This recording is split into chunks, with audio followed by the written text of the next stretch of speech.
Hey, welcome. Just to a chill stream with my buddies here from, the Raiders of the Lost Ark. We just wanted to talk nerdy and figured we'd get together on stream and just have fun because we do this backstage, so we might as well get out here and enjoy talking with the people and just going out. Yeah, exactly. Yeah. What are we doing? We're just having fun and talking nerdy to me. Okay, well you're really loud. I'm going to. Do you mind if I invite Rowan? Where did you come from? Can I invite Rowan? And I was just doing a recording with her on her feelings of the new Bird Girl trailer. Yeah, sure. It was horrible. Hey, share the link to your YouTube video so I can post about it. I haven't uploaded yet. We just finished recording, Not you. so I still have to. I'm sorry. I should have said Yeti. Okay. For this live stream.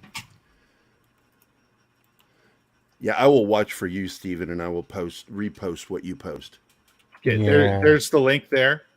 Thank you, sir. Capturing, cut, and closing. This thing was so bad. It was so bad. How bad was it? Let's just say it's no longer a law firm.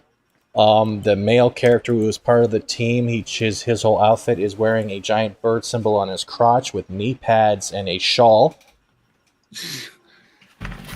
Oh God, yeah, I saw that picture. And the strong arm chick looks like Arnita Sarkeesian. Of course it does. Like that thing's a giant mess. It's bad. Hold on, I'm gonna get it for you right now as soon as I find the picture. Yeah, and for everyone jumping in, we're just having fun tonight. It's got to be parody. It's got to be parody. No, it is not parody. You can share the original was parody. Yeah, does this look like they kept anything to the Hanna-Barbera or anything? No. Now look at the dude on the left. Oh, yeah, nice song. And now look, we have season 1 Mikey Burnham from Discovery with Mentock's I guess daughter or wife, and then we have Mikey Burnham season 1 underneath her haircut. At the very least, this could be a major knock-on parody, but this could seemingly look. Parody is one of those things that you got to walk almost a fine line with it. Okay, the trailer link is right there for you, but it's not funny. And then it may just be not funny. They could be aiming to really, because some of this stuff is so on the nose. Like the whole haircut thing, the Mikey Burnham thing. I mean, come on. Some of this stuff is just so over the top. That's the only way you could take it. Seriously. Because if this is actually meant to be, in favor of being woke, I'm thinking this is meant to be the opposite of it. It's so subversive that it might lose its meaning to the very audience that it wants to attract. And for the people I hope you're right. For the people that it's making fun of, it could be something that's like, hey, this is a great show, and they not realize that it's actually taking a shot at them. So, if you're right, then that would be great because then it fits. But I don't have that much faith in what the studios are putting out, and Adult Swim they've been making some questionable choices lately. Okay, let's put it in this perspective. They canceled the last season of Venture Brothers for this. Yeah. That I do not understand. That this looks like it would be much cheaper to make. That seems like we have our new game for next week. Who do these people look like? And we can bring up Anita Sarkeesian, and that guy on the left looks like Eric Andre. It looks like they're parodying him. I can't wait to ask their fetishes. I don't want to know about their fetishes. So far, we got Kill Bill Light in the middle. I'm sorry to ruin it for you. I also sent Kate the stream if that was okay. Yeah, I said that was okay. Yeah, we love Kate. Yeah, we're just in here. I just wanted to have conversations. Oh, did somebody say we love cake? I love cake. I said Kate. We can see that you love cake, Gary. It's all over you. Yeah, you instantly perked up at that. Oh yeah, you bring up cake. I'm like, yeah, where? He starts twisting his nipples right away. Yeah. That is so hot. Okay, I just created a thumbnail for you. I'm going to send it to you through Twitter. Yeah, for this show. Oh, okay, yeah. I didn't have a thumbnail. We just went live. That was it. Yeah, but now you can add a thumbnail. So, let's see here. I'm sending you a private message with. I like to play with all the things that isn't Adult Swim. Because, like, okay, and I actually have another image. Can I bring it to you and I'll share it quickly? Yeah. Okay, because you've seen this now, right? So I'm going to remove this quickly, and now I'm going to show you old. Yeah, the classic Harvey Birdman. The one that actually looks like they like, because it doesn't even look like it's kind of Barbera style. I know they're trying to go with the new age, but does that look? There you go, buddy. Look at her difference. Look, she actually has cleavage in this one too. So why is this strong female character that was so successful in Harvey Birdman not contained within the next series? If it's focusing on her, why is she in a jumpsuit looking like a cylinder, as Kate put it? That's the thing I don't understand about the new woke drawings. It's anti-femininity. It's the male gaze. Yeah. But really? Yeah, they remove all cleavage from all women. It's like they're offended by the female form. It's weird. It is very weird because none of the women that wear the drawing look like that. You know, usually if you're a bit bigger, you've got a little bit bigger chest going on. But they cut that off. You know, they did that in that Wonder Woman variant cover. That disaster, if you guys remembered that from a little while ago. The 1984 variant cover. Oh, how could we forget? Yeah. Like, yeah, that's not realistic in any way, shape, or form. Okay, I'm going to make a change to that thumbnail. Hold on a second. Okay. He's going to put cake on it. No, I'm going to put that image that you shared, Steve. Okay. And let's say hi to our chat because, you know, this is why we're here. We've got Jedi 6. Is there anybody here? I didn't expect anybody to show up because we hadn't advertised. Yeah. No, I put out one tweet. So everyone in here, if you want to send out a tweet, let people know we're live because this was totally unplanned.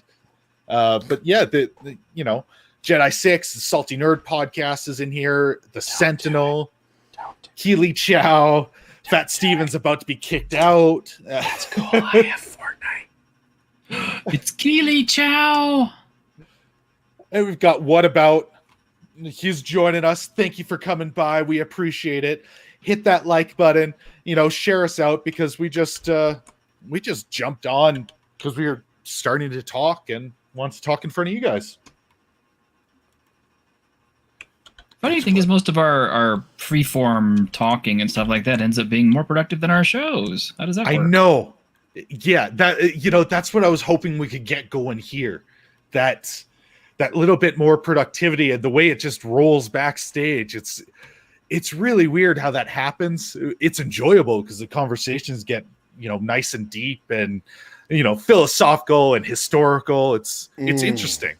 Well, now that we have an audience, we could just insult you the entire time. How does that change from backstage? Point.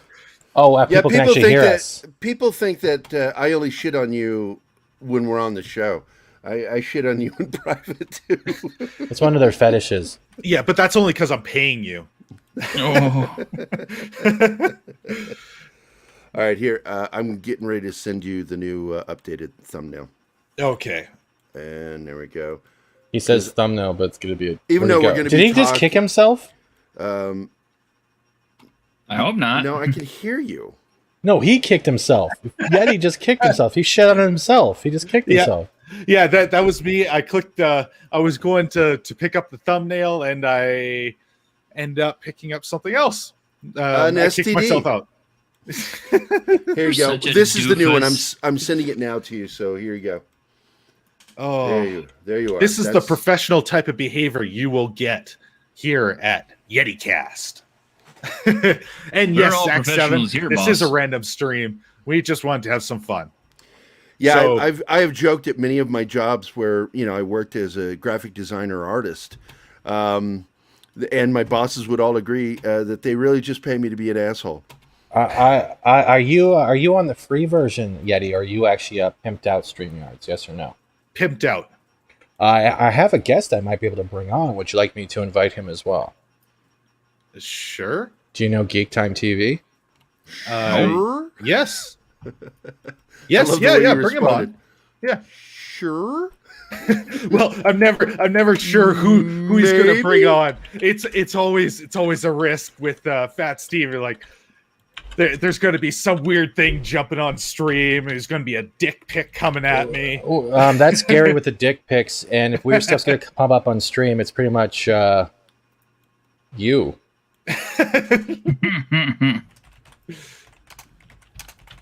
Okay, there. Now we've got a real thumbnail on this thing.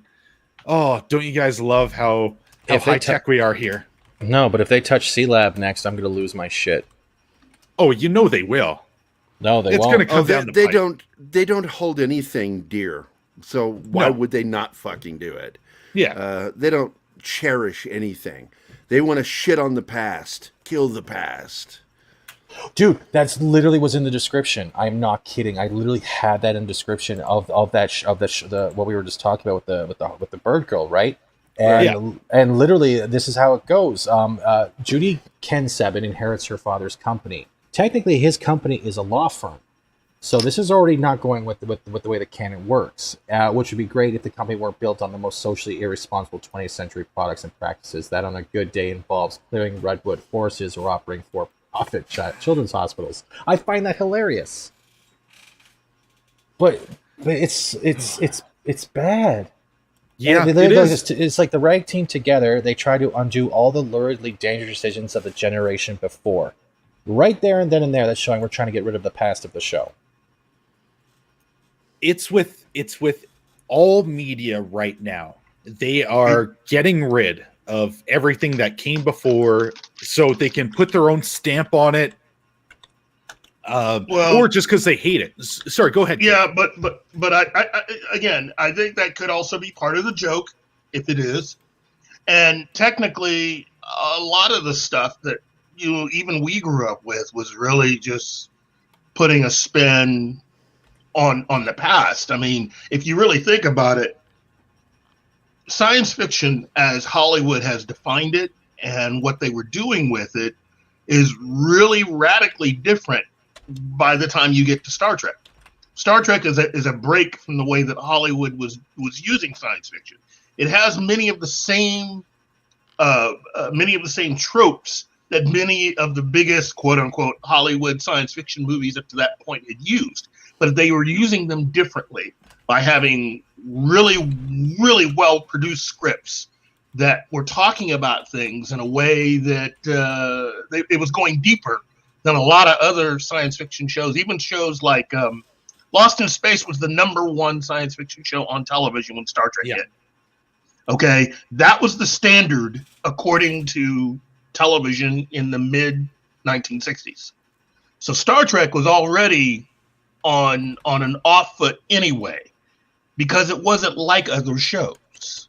It gave the appearance of being like other shows, but it was different because of the writing. Of course, that's also what separates it from current Trek, because current Trek, it's all visual, whereas the writing sucks. So, It's the Doctor Who syndrome.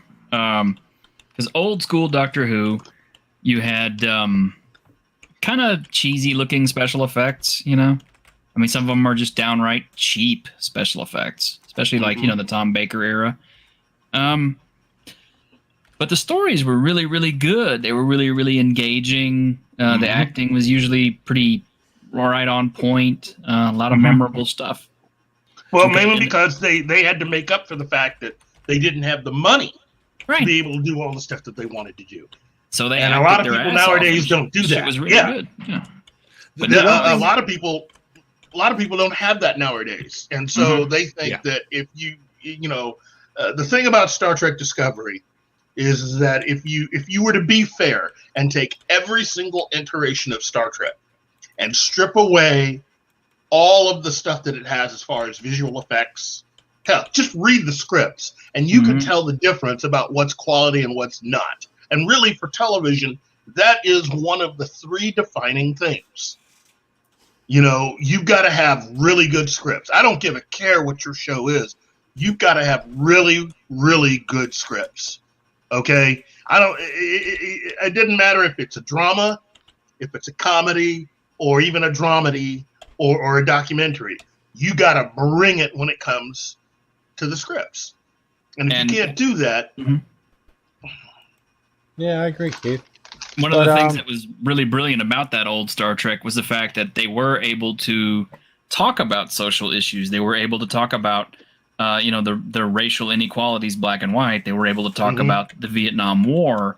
There was all sorts of really good stuff that they were talking about back then, but it was so cleverly disguised and it was so, subtle that it came off in the good storytelling. Whereas nowadays, they write whatever it is that they want to get across to the audience, and then they hit you in the face with it as many times as they possibly can in an episode. Along with because crying. Yeah, well, mainly because a majority of writers that write for that show, they are, in a sense, they're kind of young. If you look at a lot of the writers that they had on Star Trek, and you notice I don't call it Old Trek. I call it Star Trek because that's its name. Yeah. It's not Star Trek and something else. It's just Star Trek. But you had seasoned writers. Okay? These were people that were some of the best writers that you had in the medium of television. Yes. And they were writing for this show. And when you go along in history in the years after Star Trek, and look at all of the shows and programs just within the realm of science fiction, and you look at their number one distinguishing factor has always been scripts. Whether you're talking Space 1999, at least the first season, or you jump ahead to something like Twin Peaks, The X-Files, Babylon 5, Farscape, all of it. In order to be successful, your scripts had to be good. And no matter how you may feel about Joss Whedon, you have to give it up to him and his writing staff for Buffy and Angel. Because that is just some good stuff. Yeah, yes. The dude might, the dude's a little out there and not the best person. Now the rage in Gary is intensifying at those words. But you can't do some of that stuff with Buffy. Some of the stuff that they were planning for the Buffy spinoff, reboot, whatever you want to make of it, would never have come close to the script quality of what Joss Whedon, the showrunner, was able to do with Buffy and Angel, because of how he looked at things. And then you keep going. Even Lost occasionally had really, really good scripts, but as we've gone on in the 21st century, broken clock is right twice a day. We've seen people that aren't really paying attention to that. You're starting to watch as, it's all right to have good writers, but it's even more important to have really, you spend a lot of money on sets and on performers and costumes and location shooting and for a show of the type that it was, given how much money was spent, Game of Thrones technically should not have worked. And it didn't when it first started because of how many, they had to go back and refilm the pilot because stuff didn't work. They could have easily just filmed it and put it on the air the way that it was. And they didn't. They refined it and they found stuff that worked. Yeah. And that is what separates Game of Thrones from all the other shows that were knockoffs of what they did that came after. You have to make the scripts good. And that's the one thing that you're not finding with the new Trek stuff. Most stuff. I think we can say most pop culture stuff right now, the writing is beyond atrocious. Like they actively hate the hero's journey. Yeah, and when you get to shows like it's the defining factor in say Community versus The Big Bang Theory. Yeah. And the thing is though, what I mean is Big Bang did have some laughs, but my big Did thing it? Did it? It did. But no. You got to understand what I'm saying here. The audience that Big Bang Theory was aimed at was not the same audience as Community. Community was a show written by people who actually were geeks and nerds. And so they knew what they wanted to write, and they knew the audience they were wanting to cultivate. Yeah. Versus Big Bang Theory, which was making geeks and nerds more. It was to basically make them something that the We've done average entire person, episodes on this, Keith and I.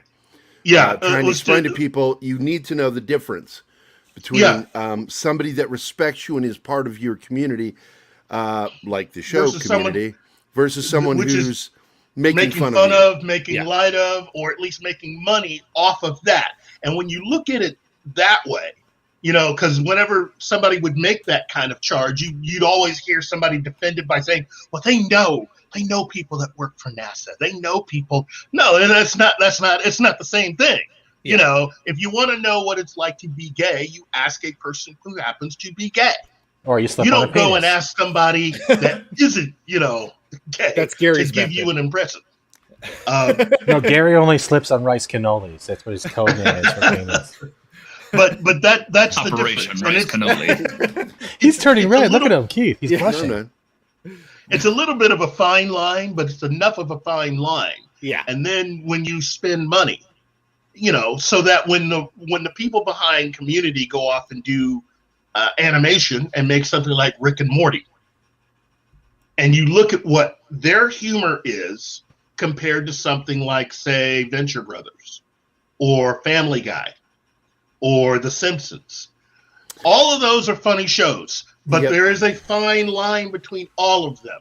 To the untrained eye, to those that are not geeky and nerdy enough, to them, that's all the same thing. They see no difference. But there are differences between all of those shows. Yeah, there are. Oh, God. You know, I love Rick and Morty personally. Yeah, there's different sense of humors that go into each, and I think I love each one of those, especially Community. Community I've watched that series countless times, at least up until, you know, Dan Harmon was removed from the show. Then it didn't seem to have that same. It lost something. It lost a step, and they tried to bring it back, but it no longer worked. That, you know, everybody was aged up too much, and the interactions were gone. They lost several major characters. You know, Troy and Abed is gone, and that's a tentpole of the series because they have to play off each other. Well, the series ended for me when Troy left. Yeah, and it really did. Which was a classy leave. I like how they see. I like how he left with LeVar Burton on a sailboat as his dad. but here's the thing: that's a classy way to leave. Only real geeks and nerds would really gravitate towards that, because the way they would use them on The Big Bang Theory is, hey, here's a guest star, and there's a very formulaic way that The Big Bang Theory treats everything. You know, it's almost very kind of sanitary. Everything has its place. Everything. And you bring in, you know, you flip the switch, and it's like, here's a joke where, you know, let's do the he's in my chair joke for the 1000th time. Let's do let's have a random guest star that only real geeks and nerds would know, but we could still laugh because we have the laugh track going. Flip that switch. And, you know, it all became formulaic. Hey, pop that up, what the Sentinel said. Because after the original showrunner left The Simpsons, the show began a slow, mediocre fall that began with that second showrunner deciding that Homer needed to be basically written like a dog if a dog could talk. And it, you know, the audience kept watching the show, but there was a lot more criticism thrown at the show from fans. And that lasted for 20 years. And finally, you know, we're starting to see the return to old Homer Simpson in the new season. even though the show is kind of woke a bit. Oh, but super it's woke. nice to see Homer not the fucking talking dog anymore. And you notice it kind of follows kind of the same kind of course that Saturday Night Live took. You know, when Saturday Night Live first started, it was very, very subversive. They were doing things. It got to the point where there was almost that fear of getting canceled was helping them be subversive, because you got to walk that fine line. You know, hey, we're expected to be edgy, and we're aiming at an audience that right now they're going out to clubs, they're drinking, they're doing stuff. The people, the younger people that they were aiming that at. Hi, Kate. The people that were aiming that at. She's been here for a while, and you guys have just finally acknowledged. Well, I was waiting for Keith to take a breath of air. It happens. Yeah, I'm an idiot. So no, you're not an idiot. Don't put yourself down. That's Getty's job. It was more, there's a role going, and I think Kate would be able to jump in when she wants to jump in. I have full faith in her for that. So I didn't think we had to, stop. Well, but I appreciate welcome, you having Kate. faith in me, but my fucking headset doesn't. So. Oh, Peter, in answer to what you're saying is, yeah, dogs can't talk. They were saying that if dogs could talk, that's how they were writing Homer Simpson. And so they made him a basic walking moron. And that seemed to be the thing of the time from about 1990 on. Dads had to be stupid. They were dumbed down, made to be morons, and not the leaders of the family anymore, because it was, I mean, if you think that this whole anti-patriarchy thing is new, it's been going on since the 90s. Mm-hmm. Yeah. Ironically, though, a lot of kids shows had assertive single dads. At the same time, they were making adult-ish shows that showed men in poor lights. Yeah, and I did, because I was a single parent raising a kid by myself, a daughter. And I was annoyed whenever I saw a movie or a show where you saw a dad having to raise kids by himself. It was always because the mom had died. Mm-hmm. And I'm like, no, women are shitheels too.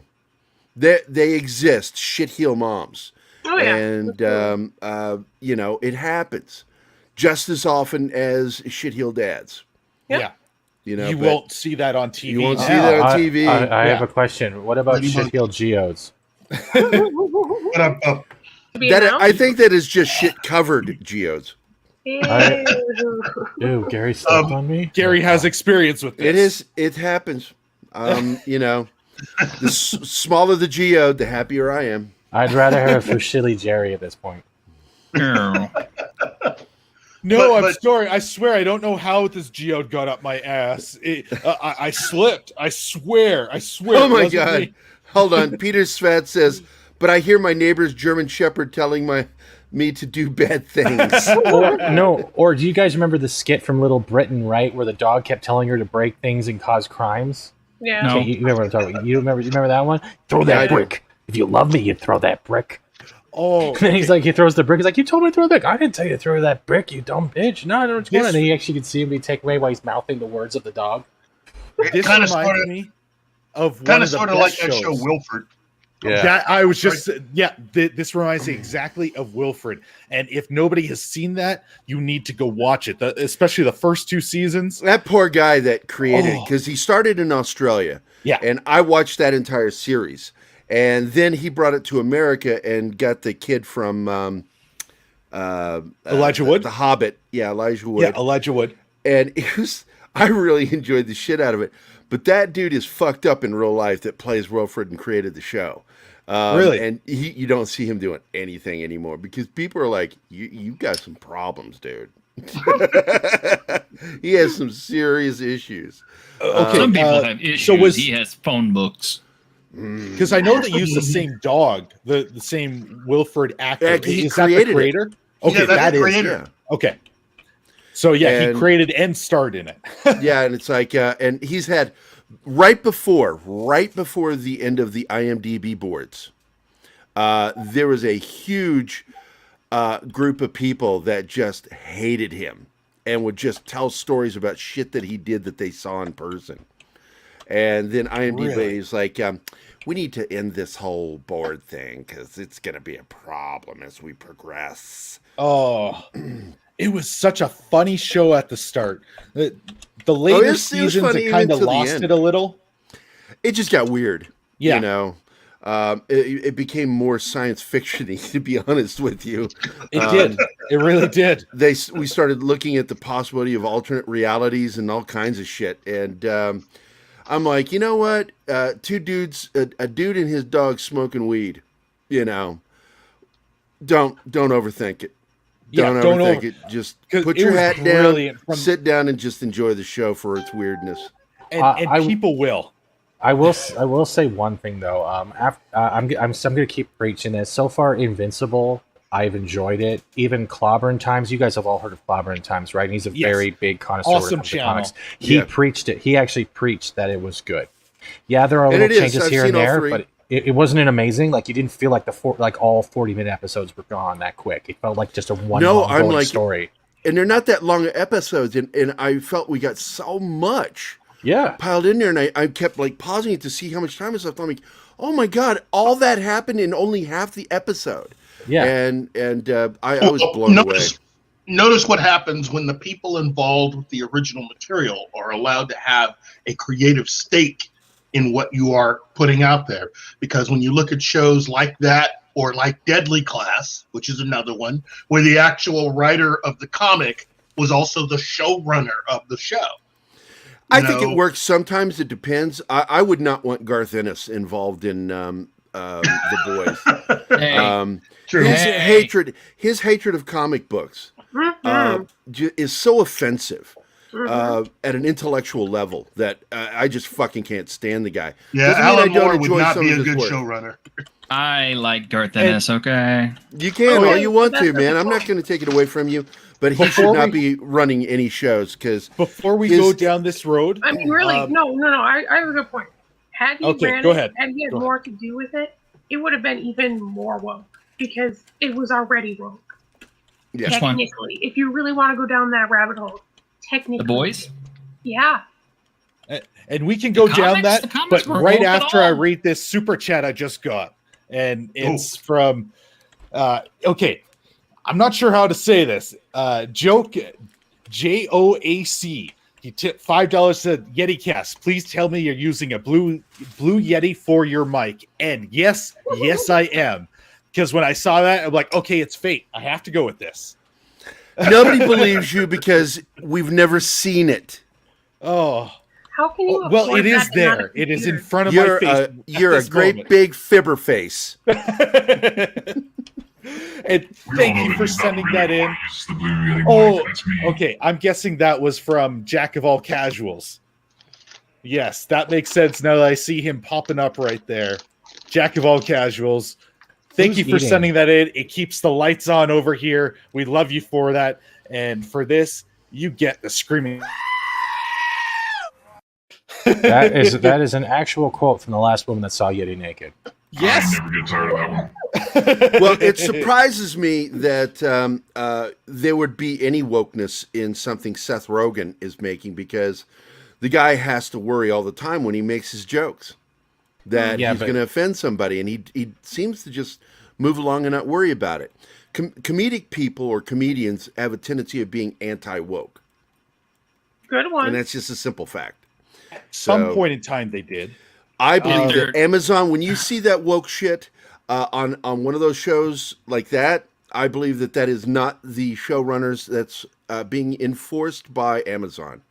Well, I think there's a little bit of fear involved too, because for a very long time, no one would speak out, and only now you're getting a couple trickles. Like Sarah Silverman recently came out and said something about it. She didn't put her, foot all the way on the other side. You're like, okay, this is getting a little ridiculous, and then pulled it back a second later. What, Scarlett? Okay, that was it. I was going to go there next. Scarlett Johansson just did that. She said something amazing, which was pretty much actors should shut their mouths, stop preaching about politics, and just do their job, pretending to be something else. Well, Kurt Russell said that quite a while ago already. He did. He did. But then, every time I hear Kurt Russell, all I picture is Wyatt Russell in that stupid helmet from Up. But it is nice that we are starting to see that stuff trickle in, and they're starting to find some strength, even if it's pushing back a tiny bit. That there's going to be a snowball effect, and maybe we can get some semblance of normalcy back into this world. You know. Well, we'll see. I mean, I have it all figured out already. Okay, this is what it is. It's actually the corporate media themselves are pushing the woke agenda just to get this kind of viewer infighting and everything else for their products, and then they're going to push it back the other direction and start eliminating white or wokeness. And you're staticking out. Am I staticking out? Yeah, you just really started. Bad. Wow. I don't know what it could be. Move back from your microphone because it's. I'm pretty far back already. Really? Wow. Yeah. Turn down your gain. Yeah, let me try that. Or it's the wires. Turn it down to the 50% mark and the volume too. That'll help. And if that doesn't fix it, maybe you turned off automatic adjust in StreamYards, because I did that once and I became a robot. And as soon as I put back automatic adjust volume, everything was fixed. Nice. Yeah. I don't even use. I normally turn that off. How does it sound now? I was telling you earlier, I don't even use the software for my audio because StreamYards works fine. Yeah. They actually manage all that shit for me to block out background noise, all that shit. But Falcon and the Winter Soldier, Keith and I have already watched both episodes, and I'm enjoying the fuck out of that show. Me too. And again, you know what? People keep saying Lethal Weapon, but the more we get into there's more I Spy to it. That's what I was... Dude! Stop taking the words out of my brain. Well, I said it earlier. I said it earlier, and you were like, "Oh my god! Oh my god!" Guys, SDCC San Diego Comic-Con just put a post up. Did you hear that? No, have not. There'll be a 3-day special event from November 26th to 28th this year. So looks like CondoCon's going to be coming back. It doesn't say anything about online. It'll be a while before we they're actually going to try to do something. I will definitely send you the link right now, but it just popped up from discussing film. Wow. I'm surprised. Keith and I have been wanting to do the con thing again, and San Diego would be great. We want to do some panels and some coverage and shit, and it's one of the things we've been talking to with like Vision Con. I'm hoping some other ones. And Planet Comic-Con. Yep. Yeah, because we talked to him a few months back. Yeah. We need to get back with them. If they're going to do another con, I want to go to Planet Comic-Con. But I'd also like to get a hold of John and do the Smallville Comic-Con in Kansas, because that's a really good con. Well, they have a celebration coming up. They have the Superman celebration coming up. I think I sent you something about that. So, and Rebecca brought up Cincinnati Comic-Con. Yeah. Yeah, Keith would love to do that because he's an Ohioan. Hey, look, if they're going to have that at the train station, call that good. Because I'm telling you, that should, for every nerd in that half of the state, all of you guys should be headed to Cincinnati and doing everything you can to do whatever you can at that train station. If Keith is willing to go to Cincinnati, I'll go with Keith to Cincinnati. Well, I already did my first Comic-Con this year, and that was Gem City. So you heard it right from Keith. Public masturbation. If you want to do it there, he said, go do it there. If you want to go and see that, Yeti will be holding the balls the whole time. Yeah, don't forget to cup the balls. Because his furry hands are nice and soft, right? So he doesn't have to worry about anything more than rug burn. It's like gentle rabbit fur. It's caressing. Work the shaft. You got to work the shaft. Oh, I'm sorry. Anyway, I'd like to move on to talking about the HBO Max coverage over on Forbes. Let me share my screen here. Share screen. There you are. Yeah, that's the story we were starting to talk about backstage. We're like, okay, no, we should be really talking about this out here, you know? And this is something Keith had shared with me earlier, and Keith is the guy Johnny on the spot with this shit. So go with it, Keith.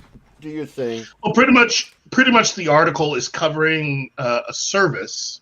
Man, it's called Real Good Report. Okay, and basically what they do is they look at programs that are streamed and technically how many people watch, what's more popular, what isn't as popular, and what has been noted is that Netflix is the top streaming platform. Because it's good. In the country and definitely worldwide. But for this story, they're only going to talk about in the United States. Okay. Anyway, they talk about how.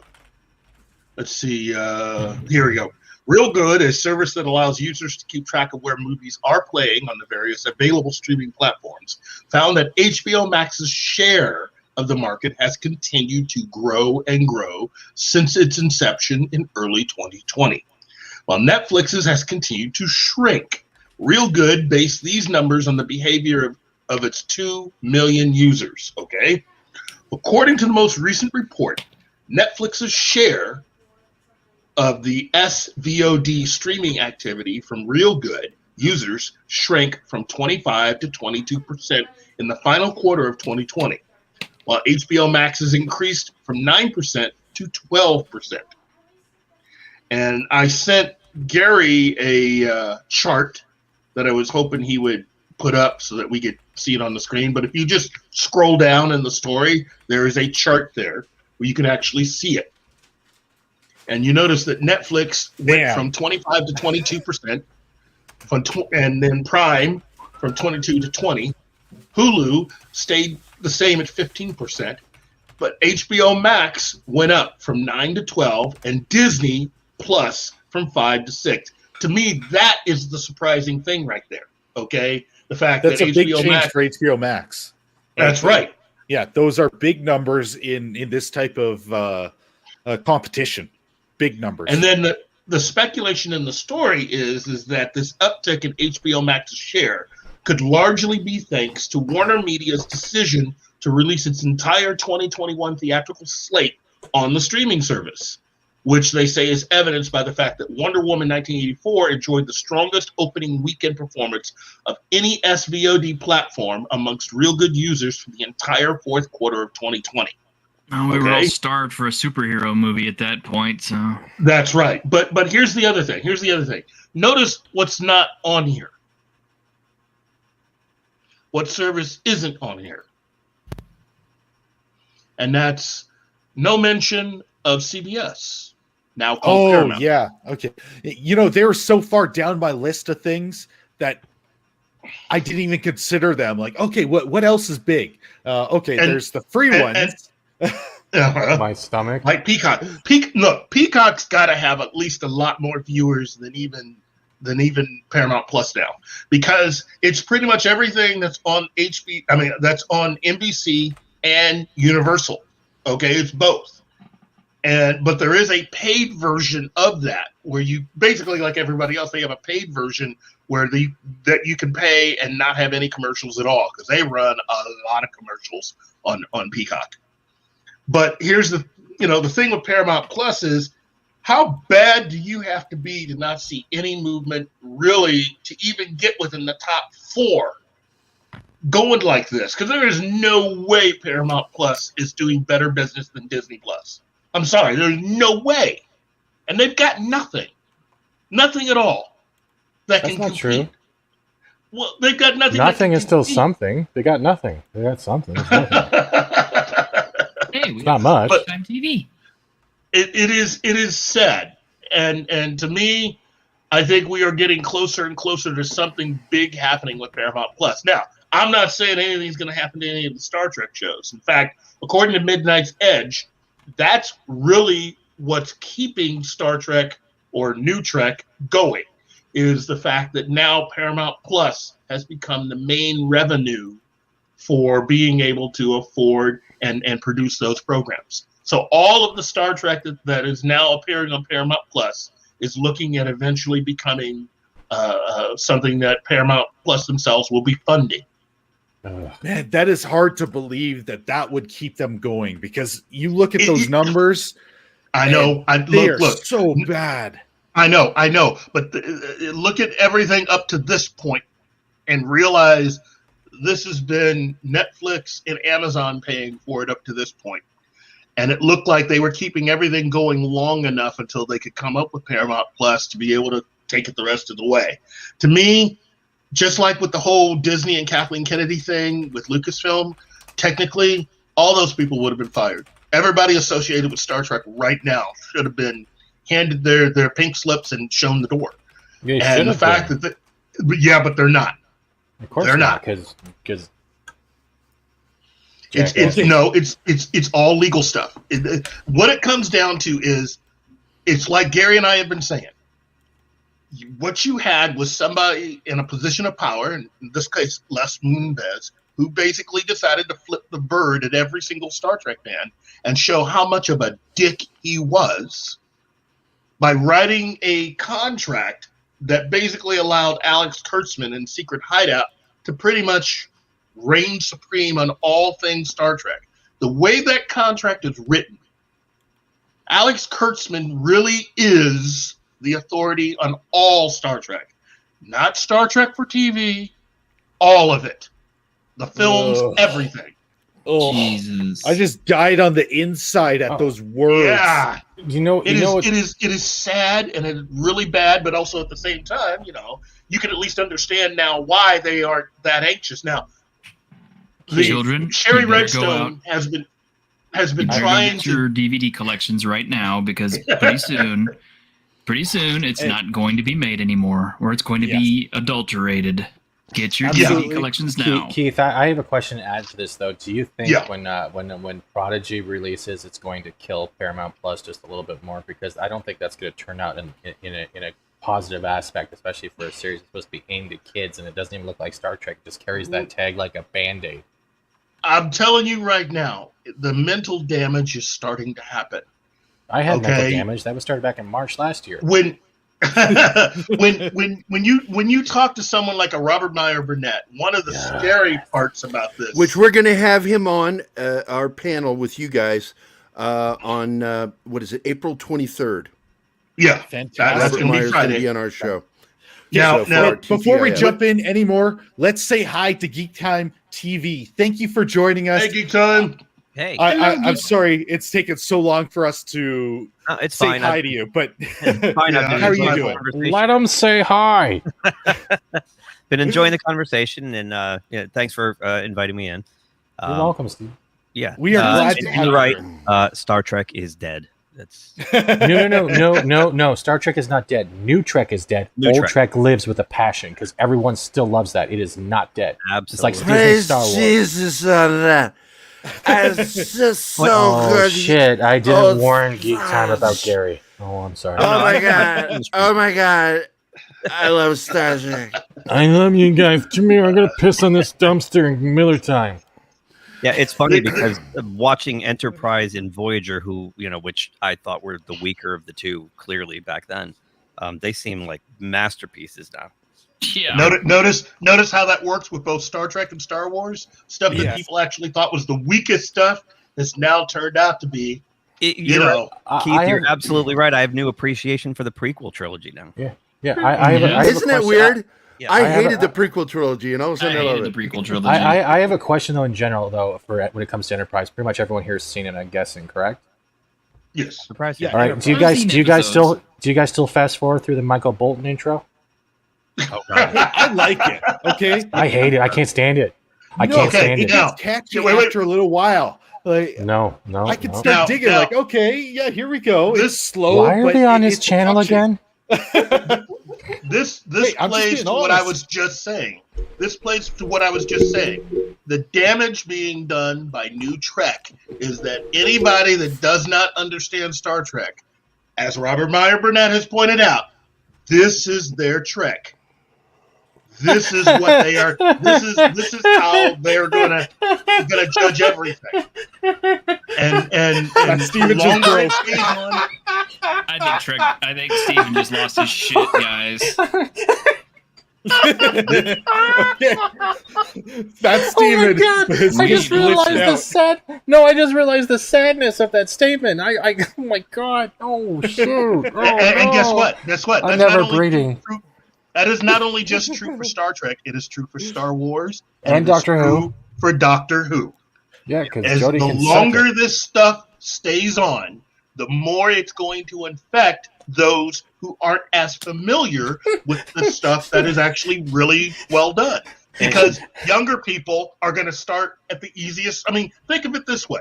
For those of you younger than Gary and I, when you started into Star Trek, you did not start with Star Trek. You probably started with the stuff that was popular and new at the time that you started, right? Yeah. I started with TNG because it was new.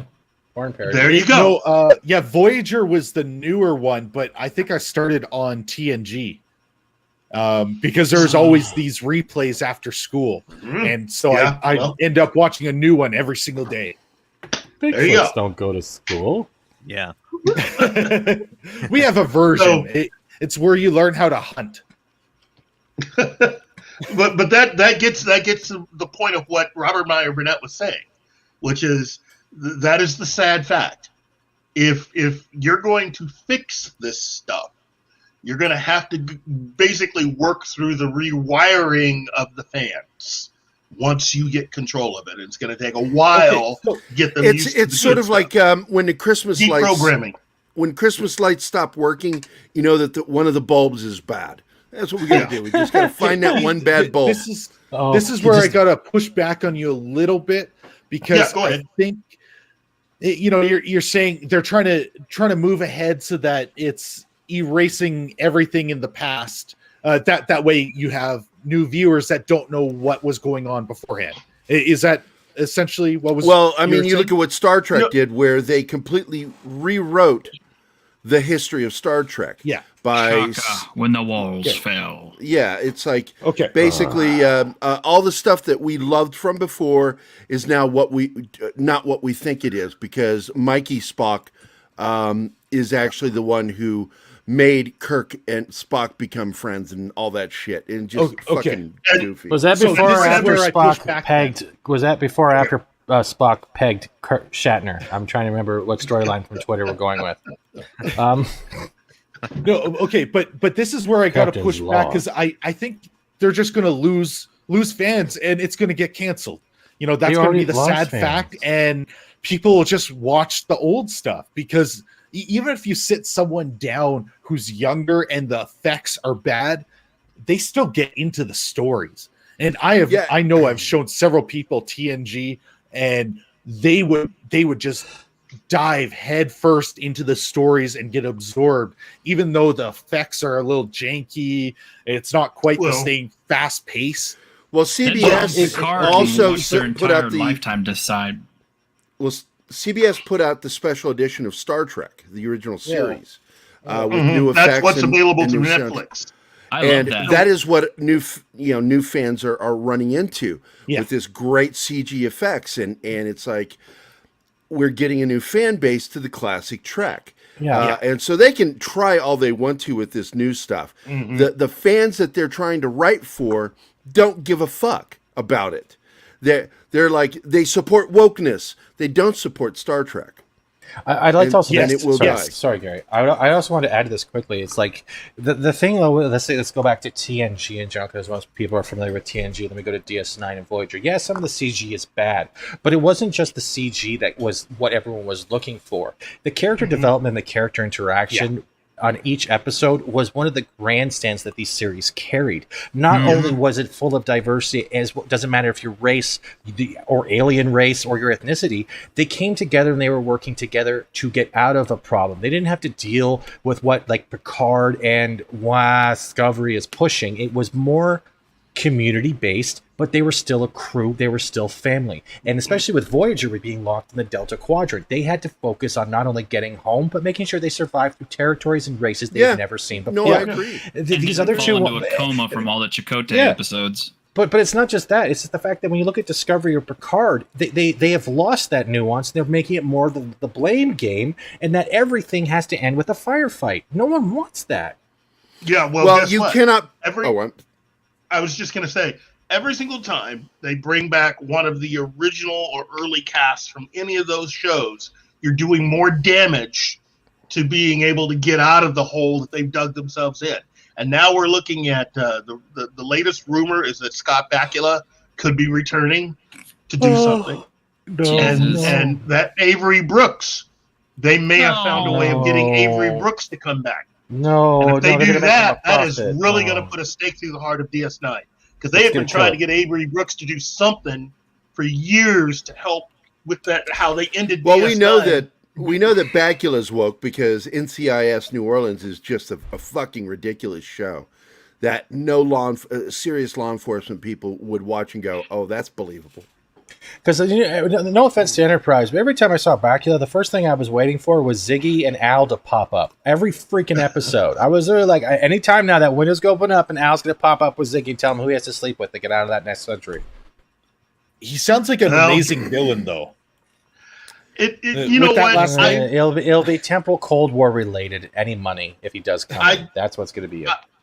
I look at it this way: in order to fix Star Trek, or Doctor Who, or even Star Wars, I know there's a lot of people walking around going, "Oh, you can't! It's so bad." I think it's easy. I think it is really easy to fix all three of those. Okay, it's just whether or not anybody currently working on any of those will have the guts to do it if they get into that position to be able to do something like that. Do you guys want to hear something fascinating, though, Keith, quickly? You mentioned Avery Brooks. Do you know who was in charge of his fan club? My boss, Lorena. Really? Yeah. Bakula? No, Avery Brooks. Avery Brooks. Oh, Avery Brooks. Okay. Yeah. Cisco. And I believe she also called Michael Dorn a homeless dude. guy. I think she also thought that Michael Dorn was a homeless guy at one point on the set, too. That was funny. Oh, my God. Why? God. I think I might be mistaken, so don't quote me on that. But we've actually shared stories with that, right? So too late. They've already snipped it and playing it. I love you, Lorena. It's all good. Thank you. Please don't fire me. I really need this no money job.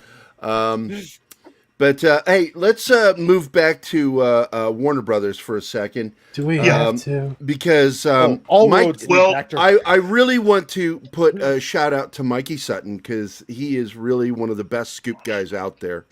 And his Zack Snyder article was such a huge hit with fans that even Zack Snyder heard about it and liked it on a post.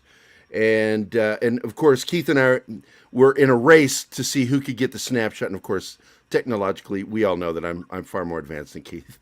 So you hired that 12-year-old to do it for you? He's more of a boomer than me.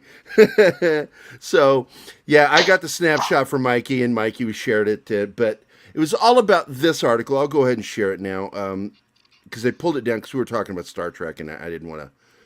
Well, he's pulling up. Are you able to answer Marcus A's question on how did Kirkman get Kurtzman get full control of Star Trek? It started with J.J. Abrams. J.J. Abrams. He's from the J.J. Abrams tree. It's exactly how it happened. He's a bad robot. Yeah. But I will say this: the short version of it. Yeah. Is yes, please, Keith. Les Moonves decided to basically screw every Star Trek fan that's ever existed and ever will existed, and wrote a really, really generous contract for Alex Kurtzman to essentially become the de facto boss of all things Star Trek before he got fired. And the woman that actually runs all of this stuff, Sherry she and Redstone. her legal team, Sherry, God bless her, she's in a world of hurt. She's had every single lawyer that's ever thought about doing anything going over that contract, trying to find some way of getting rid of him. And she's been doing it. Go ahead. I have the solution. Yes. Because if you figure it out, she'll happily compensate you. Okay. This is what we're going to do. We're going to go collect the Tana leaves, and we're going to bring back Roddenberry, and he will go eat Kurtzman's brains. Wait! You're already wrong. You're already wrong right there. Kurtzman doesn't have any brains. He plagiarizes everything. You already good point. messed up. Well, whatever he's using to move around and talk with, whatever is at the end of his central nervous system, zombie, right? Oh, That's definitely a zombified Trill. Yeah. All right, here we go. Geekosity. If you've never gone to geekositymag.com, you should go there. This is the single best scoop guy going, and he is a close friend of Keith's and mine. We've had him on the show. You guys got to interview him and meet him. Mikey is just such a wonderful friend, and he's also really good at what his job is, and that is getting into the industry. He's very networked in. He has worked in the industry, film and in publishing, for 37 years. He was a writer for one of my favorite magazines, Cinefantastique. I love Cinefantastique. Oh, me too. I was as big a fan of that as I ever was for Starlog. And this article, and like I said, got in front of Zack Snyder himself, and he liked it publicly. And so that meant a lot to Mikey. Of course, I'll go ahead and put it up here. Warner Brothers has killed Zack Snyder's Snyderverse. However, it will live on in HBO Max. Warner Bros. Chairman and CEO Ann Sarnoff revealed in a Variety interview the studio has no plans to continue Zack Snyder's DC projects. However, sources said that she truly meant was the theatrical releases. Sarnoff explained, quote, "We wanted to give Zack the opportunity to complete his vision in a 4-hour movie, which is impossible to do in theaters. We're happy that we have had HBO Max to let the rope out, as it were, and allow the fans to see all 4 hours of Zack's vision." Now, one of the things that he goes on here is that to millions of fans who have supported the Snyder Cut, this is a real-life version of the ubiquitous Batman slaps Robin meme. But if you've been reading my coverage of DC films, this should not come as a shock, and it didn't come as a shock to Keith and I. On February 27th, I leaked that DC Films president Walter Hamada wasn't impressed with the Snyder Cut. A number of you were in disbelief after seeing it yourselves. I reported Warner Bros. Lack of interest in the Snyderverse again and again. There was a slight flicker of hope to restore Snyderverse theatrically. However, that seems to have faded out now. Nevertheless, I wrote last night that I was betting on HBO Max to continue it. Moreover, this was published prior to Variety's Warner Brother hit piece. Hit piece? Let me be perfectly frank here. I've been a professional journalist for 34 years. I began in print in 1987, and that Variety article was far from objective reporting. It was completely biased towards Warner Brothers. I recently wrote, quote, "One of my insiders said that Warner Media CEO Jason Kilar is ecstatic with how well the Snyder Cut performed on HBO Max this weekend. Yet Kilar wasn't quoted at all. Did Variety reach out to him for comment? Of course not. This article has a suspicious stench to it. Seriously, it reads like propaganda. Don't worry, the Snyderverse will live on in HBO Max." And I completely, and Keith and I are bothly on board with this. What I'm trying to understand now is why are all these big corps now having like divisive camps like Lucasfilm's popping up more and more readily now? This is always gone on. No. This is normal. This has always gone on. The difference is because of social media, because of Twitter and everything else, you're hearing and seeing a lot more things from behind the scenes. There's always been crappy people that have worked behind the scenes. And I got to tell you, Warner Brothers is one of those studios that all this confusion behind the scenes, that's always been a part of Warner Brothers. I was hearing stuff about like this way back in the 90s, how Warner Brothers, when it came to DC, you had the comics. Well, all things DC were divided into 3 areas. You had movies, you had TV, and then they had everything else as far as Warner Brothers was concerned. They treated it as separate areas, and then different divisions of Warner Brothers didn't communicate with each other. The TV people were not talking to the animation people. The movie people definitely weren't talking to the TV people, or, that's the reason why it seemed so scattered when Warner Brothers would do anything with DC. How you could have an animated film do so well, and yet the movie stuff cover the same thing, and it'd be done in a dumb way. And fans would go, well, maybe you should hire the animation people. Well, within Warner Brothers, that doesn't exist. there's like this invisible wall, and nobody thinks to ask. Nobody talks to each other. They're all living in the same house, but it's a family that does not communicate at all. And yet they've made all this money. They've made all these films. Yeah, Geek Time and I are talking in the chat. Because we're just saying basically that Kurtzman was the Me Too revenge by Les Moonves. Yeah, Les Moonves, yeah. And now Keith had an idea early on that one of the ways Sherry Redstone could right the ship was to just fire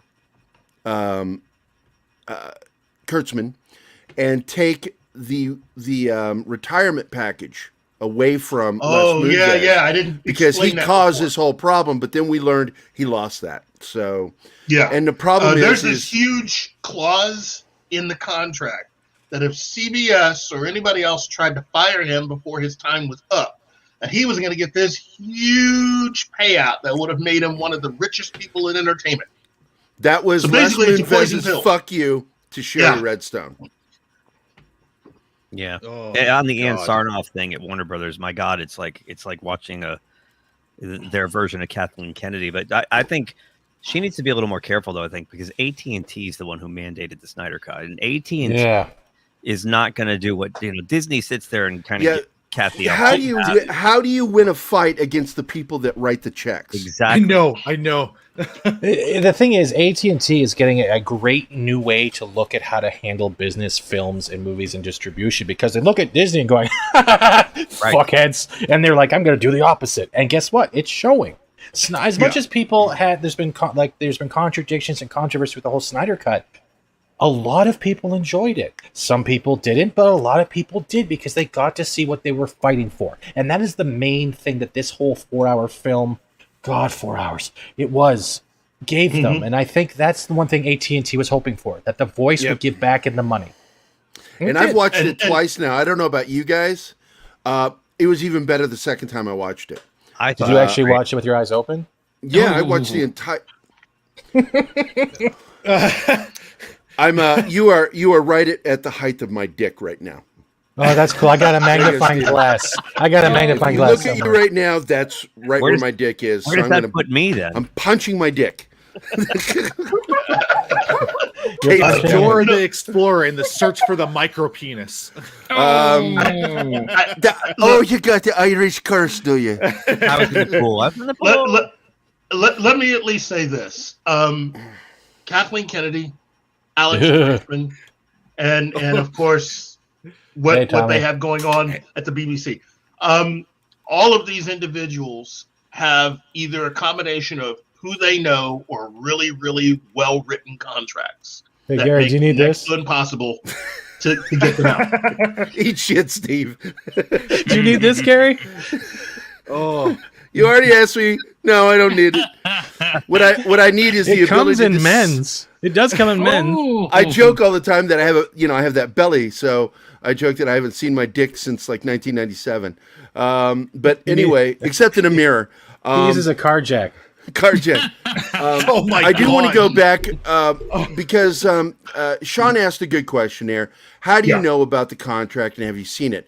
First of all, we know the contract exists because of the fucking situation, but it has been talked about by insider pros in that work at CBS, and it's just period, dude. Everybody knows this fucking contract is ironclad, and that Les Moonves did this to fuck Sherry Redstone because they were fighting for years. Basically, Les Moonves and CBS way back when they actually thought they had enough power to take on the Redstone family and their company, and they thought that they were going to be. They thought they were so important to the entire company, Viacom, that there was no way Viacom could actually do anything without CBS. So they were basically going off and doing whatever they wanted. And when it came time to choose who was going to be the head of National Amusements, which is the company that owns all of that stuff, that's Sherry Redstone. CBS, her family, that's her dad, Sumner Redstone. she had to fight against her own family to get control of the company. Her dad didn't think that she had what it took to run the company. And when it got to the point where it went to court to fight, once he passed, to fight for who would actually control the company, it turns out there were several people around her father in his last few years that weren't dealing correctly. The courts figured it out. They followed the paper trail and figured out that these people were a-holes and that Sherry had what it took to run the company. Well, as soon as that court case went down, Les Moonves knew that his time running CBS was running out. Quickly. That's when he did what he did.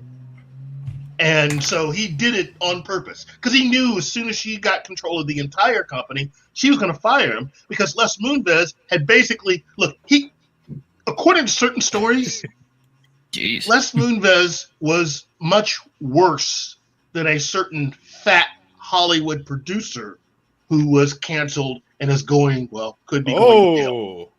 He was worse. It's just got juicy.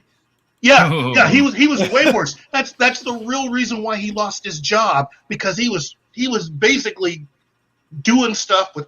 Okay, there was one actress who was abusing that casting couch. Sybil Shepherd had her show called Sybil. The show was very popular, and right at the height of its popularity, the show gets canceled. Okay, and she it was never really explained why the show was canceled, because it ended up getting an armload of Emmy nominations in the win. Can you mute that, Steven, dude? Let Keith finish. Oh my God. You know, I am convinced that Keith only knows this because he's stalking these people. Because he is I have told you so much knowledge. I have told you he has a murder board in his brain from yarn connecting each fucking person by contract. And I've sat and had these conversations with him where I'm like, if I need to solve a murder, I'm calling Keith. Why is he not doing that? Like, we need to get him on some of the historic cases throughout time that are unsolved. Yeah, but the crimes have to deal with Hollywood is the problem, because that's where his mind is. It's on what's going on in Hollywood, how everything works. He is so ingrained in that shit. He'll start talking about something. When we first met, he was talking about something. I'm like, what the fuck are you talking about? I don't know anything about that. Peter Scott tell these stories lower and breathy. But he's made me far more knowledgeable ASMR. and pay attention to shit. I think the best way to look at it is this is really Hollywood's version of Game of Thrones, and you got to learn who all the players are, because this is getting serious behind the scenes, because it's affecting how we are entertained. Yeah, that Sherry Redstone stuff was well documented, about a year and a half ago, Keith? Yeah. I read a lot. And we were talking about it before it hit the news. Keith and I were talking about it months before it hit. And we were talking about HBO Max way before it was announced. You know, we didn't know it was going to be called, but we told people, you watch, the landscape's going to change. And it's going to change completely. And then COVID hit and helped carve further into it. And hurt theaters so much that chains are closing. I will say one thing. There was one thing that I was talking about where I was saying that Netflix could be in trouble for all the money they were borrowing. Because about a year before COVID, they borrowed... have you seen me? This will be Keith's first case. The mystery of Gary's lost dick. Okay, that's his angry face. So it's not. It's not angry. I just want to. I want to get back to talking about this stuff, because this is really important. It's interesting. It's actually legitimately interesting. Netflix borrowed a lot of money. Headed into from I'd say from 2018. Is when they borrowed like $1 billion. Yes, yeah, I remember that. And then we were talking about, man, these guys are going to have to pay that back, right? Yep. And this is right around the same time when you had the whole thing with the Marvel stuff on Netflix, where it was like, okay, we're going to stop producing that. We're no longer going to be making that. And then the following year, they ended up Netflix borrowed an additional $2 billion. What? Oh, okay. So that's $3 billion that they borrowed that they're going to have to pay back. And they're still not making a profit, correct? That they've been losing. No. They are the number one streaming service worldwide. For one reason. Porn. Subscriptions. Okay? Yeah, no, they're number one, but they're not turning a profit because they don't have enough subscribers and they're spending too much to create content, so they're at a negative. Well, what happened was they were buying properties, not making them, and that's where they got into hot water. What they needed to do was produce their own, like Amazon was. Yeah, and that first $1 billion was to give them more content. So they were going out and buying stuff worldwide. They were going out and buying content from Japan, and they were buying content from Britain, and buying content from New Zealand. Because that's the reason why, if you remember, right around 2019, you started to see a huge influx of a lot of outside the United States entertainment. Like Bollywood stuff. Yeah, you were seeing all time. You were seeing all that stuff come in. Well, guess what? The thing about CBS All Access back then, and all the other services, was the fact that CBS All Access was only for here in America. Yep. Because you had to establish individual contracts for every country around the world. Well, Netflix was the only service that had contracts with everybody around the world. That's the reason why they're number one.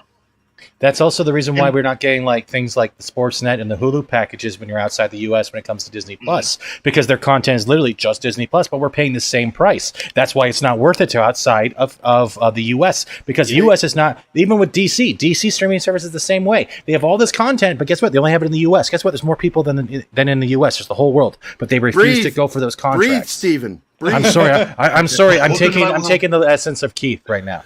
Okay, that's why I don't. That's why I don't support a lot of streaming services, because of this one thing. You offer content, give half-assed, but want to charge us the full price. Get the fuck out.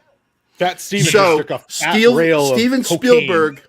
Well, Steven Spielberg took on Netflix, if you recall that, and that's about the point where they decided, okay, we're going to have to buy a physical studio and start producing, and that's when they. Wait. The other half of that was that, unbeknownst to a lot of us regular people, Disney, who was being run by Bob Iger at the time, Iger had been working on Disney Plus for years. This was a project that he was working on for years, and a lot of people in the industry knew this. Netflix knew this, and they knew they were getting close to launch. And they realized, we don't own a lot of the stuff on Netflix. Thus the whole thing with the Marvel stuff. They own half of it, but they didn't really own the character. Those are characters and properties owned by Marvel, thus Disney. And anything that did not, once the streaming wars started, anything that you did not own that was on your service was going to get yanked. Yep. So they borrowed an additional $2 billion and put that towards original programming. And so a lot of people like me, especially, was thinking, well, Netflix is done, because they're gonna spin themselves into oblivion. Well, what happened? It didn't happen. No. Well, it went the opposite way. More people enjoyed all the new content, and they were making money. There was money raining from the sky. Meanwhile, CBS All Access was sitting there going, well, why is nobody watching what we're producing? Well, Keith, I have a question to add to this, though. Even though we have streaming service, especially with Netflix, what it's come down to is now at the point now, well, yes, it's a great way to get access to a whole shitload of content, but at the same time, it's creating a generation and a mentality of spoiled binging. So what happens when eventually, what the fuck is that? That's someone's phone. Okay. I was going to say, like, Kurtzman was coming after me. But it's pretty much, it's also developed a generation which is detrimental. The binge generation, where they can finish a whole series, they can finish a whole movie or a whole series of movies, and then they're bored at the end. So if it reaches to a point where, let's say, the mass audience of what has been good and what they're going through has reached like, let's say their stomachs are now full and there's nothing else they can binge through, does that mean that they will start losing money because of they can't provide enough to the boredom from the binging being abused? Probably. There's always that. However, I am so sorry. Okay. You watch any Korean shows? I haven't touched yet. No. Okay. It does seem like okay. Go ahead. Go ahead. You haven't talked in a while. Please go ahead, Kate. Then shut up. There are a lot of Korean shows that are now on Netflix that are now going. I don't know if it's weekly or every other day or whatever, but it's not all at once. And they've been doing that for a while, and I think perhaps the success that was Black in 2016, 17 probably got them a lot of clout outside of Korea, because the star is their like golden boy, essentially. They're Henry Cavill, and the other things had been slowly growing in popularity, but then once they had second, third seasons come out, I noticed that like new episodes premieres next week in a little like sub thingy and like a subtitle thing. So Netflix is more than capable of doing it. Are they doing it with English-speaking audiences though? That's the difference. Yep. And the other thing is, because they don't want to spend more money unless a program that they're producing is big. And when I say big, I mean big on the level of, say, Game of Thrones.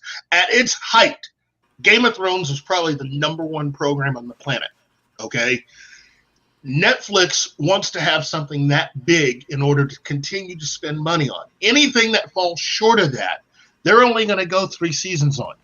Period. Because once you go past that, you're looking at having to spend money to renegotiate with actors and stuff, and they're obviously going to want more money.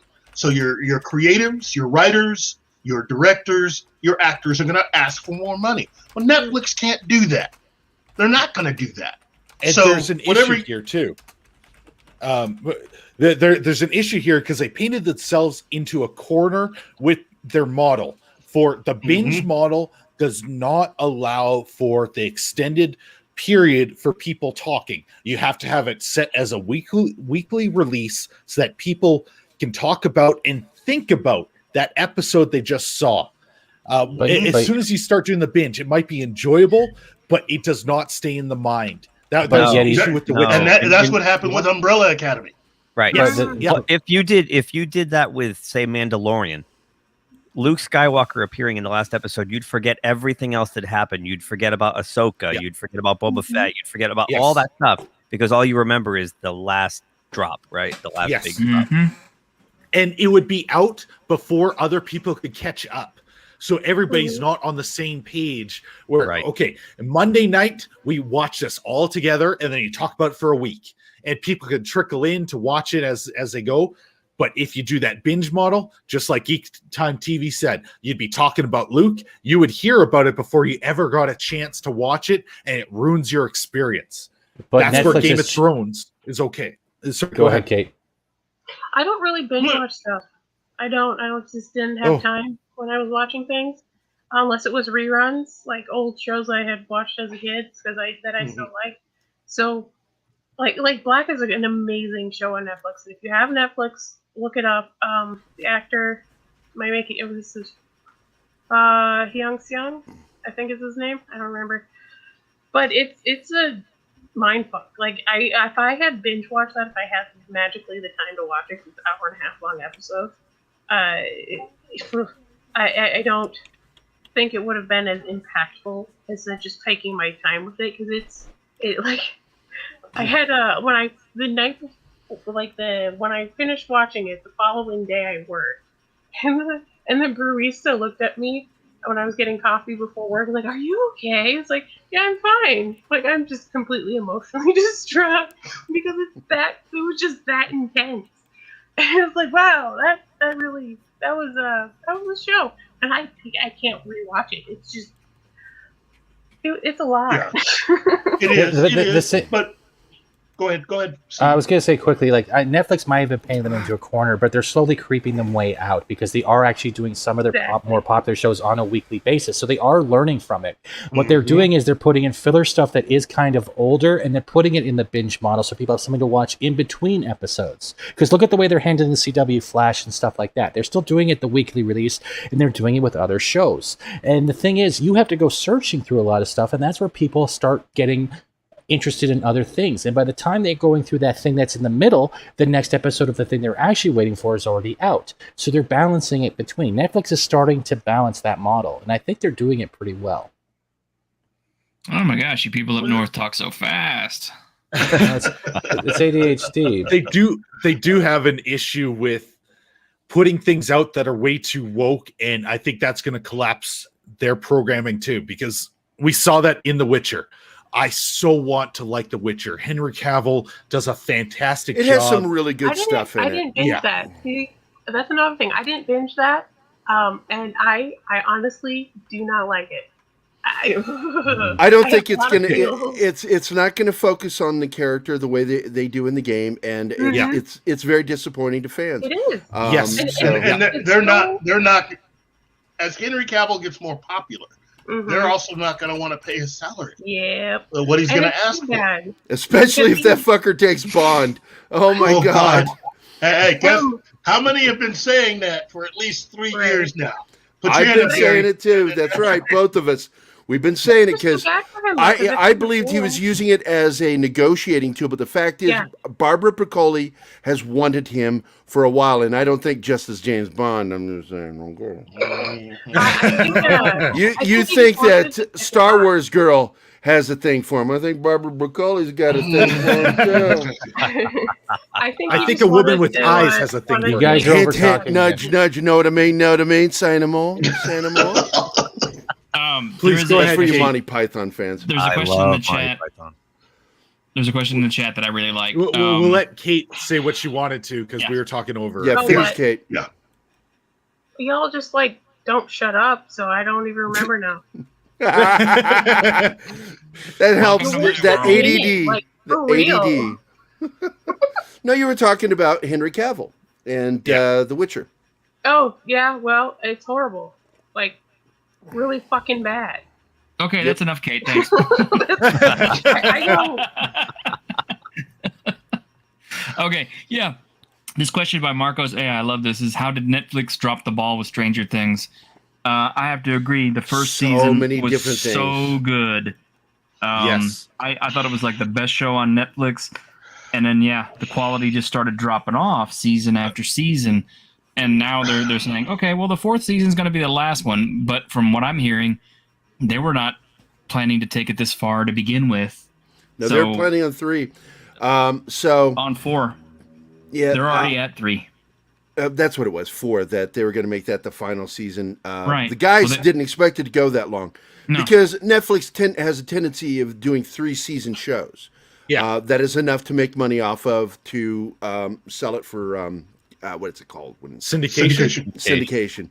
Well, but hey, guys, I gotta fuck off. I'm tired of sitting on top of being a power top of Fat Steven. And but I gotta go, guys. I really love you guys. I will catch up with you later. Hey, Geek Time. I think I'm already following you on Twitter, but definitely hit me up on Twitter so we can add you to the group chat. Yeah. And you have some awesome stuff. Yeah. Oh, appreciate What's that? Oh, yes. Good opinions. Yeti, T-shirt, Kate, Fat Steven, my brother Keith, and Geek Time. Is really great being here. Everybody in the chat, I love you guys. I talk to you all the time. So I'm the fuck out of here. So I'm going to get off the lawn. So fuck you guys. Are you going to take me with you? His links are in the description. Keith, you could stay if you want. You're not chained to him because we do like what you have to say. But if you got to go, you got to go. Either way, their description is their link is in the description. I can stay for just a little while longer. Okay. And then I eventually have to go because that was my wife trying to get through to me. So. Oh, okay. Everything okay? Oh, no. Like I said earlier, we were going to have a family movie night, and then the ladies decided they were going to go shopping. So that was them calling saying, yeah, we'll be home at such and such time. And it's like, yeah, I was telling them, okay, whatever, I'm not mad. It's just. She wasn't calling for some Black Snake moan. Yes, you got him. He almost went out of the chair. Oh, he almost fell. Almost fell. That is my goal in life, to get him to fully fall. you and Gary both. Yeah. But no, it's just rare that I get a chance to see my youngest and spend time, and so I'm all about spending time with my kids. So absolutely. Yes, believe it or not, people out there in YouTube land, we're actually real people. Like we actually go eat and poop and everything, just like you do. Don't destroy the fantasy. I will say this though. Let me at least say this. Walter Hamada. I do that too. I do a lot of research to talk about the things that I do on our show, but I also try to corroborate things and collaborate with other people. I collaborate a lot with the guys from Midnight's Edge, people like Robert Meyer Burnett, and various reporters, people that I like reading on sites like Variety, Hollywood Reporter, and others, who talk about things like, when everybody was getting excited about the Snyder Cut, I was learning about the history of how the movie was made. What was the timeline? Who did what? What are the names? Who actually was in charge and who wasn't? And I think that's really what I bring to our show, which is you got to learn the names of the people who are involved. Because if you're going to try to figure out what actually happened, there are actual people that you have to blame, instead of just blanketly saying DC or Warner Brothers. Get to the names, because that helps. Put a face on it, because there's a face usually attached to it. So for me, it's it's just that. So yeah, it's a little bit wonkish, but it's easier to do and much better for you than drugs sometimes. So I am so screwed for learning. About. We are not the computer. What just happened? It is completely a lie. We are actual people, real people, just like you. Please pay no attention. Resistance is futile. It's really hard to take you seriously dressed as Akuma from Street Fighter. You should have had a computer with a smiley face or something. Damn. That particular voice will be very useful when it comes time to do the new version of Battlestar Galactica that they're talking about. So. Oh yeah. Or if you want to talk dirty to a VCR.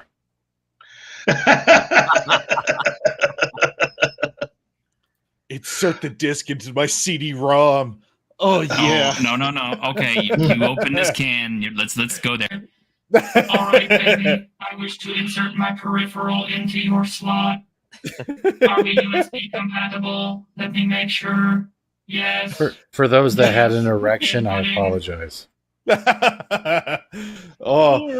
Keith is wondering, just like, what did I do with my life? Why am I here at this point? Get out of my brain. There were so many things Keith could have done with his life. He chose to be here, and we just make him pay for it every chance we get. My God. I like hanging out with you guys. You guys are you're entertaining as fuck. And I just think you guys are the bee's knees. And to everybody in the chat, I really do enjoy you guys. I learn so much. Seriously, I do learn a lot. So, yeah, you guys are just fantastic. Oh, it's why we're here. This chat it's the best on YouTube. I love talking, especially the jokes they come up with when we're doing our segments and the things they throw in. Like, I love every single one. It's like hanging out it's like hanging out at a convention, because this is exactly how we would talk if we were at a convention. Yeah, you know. Mm-hmm. Man, that's another show. We could call that pros and cons. Yes. But it's a bit like discussing who is everybody's favorite comic book artist, and why is it John Buscema?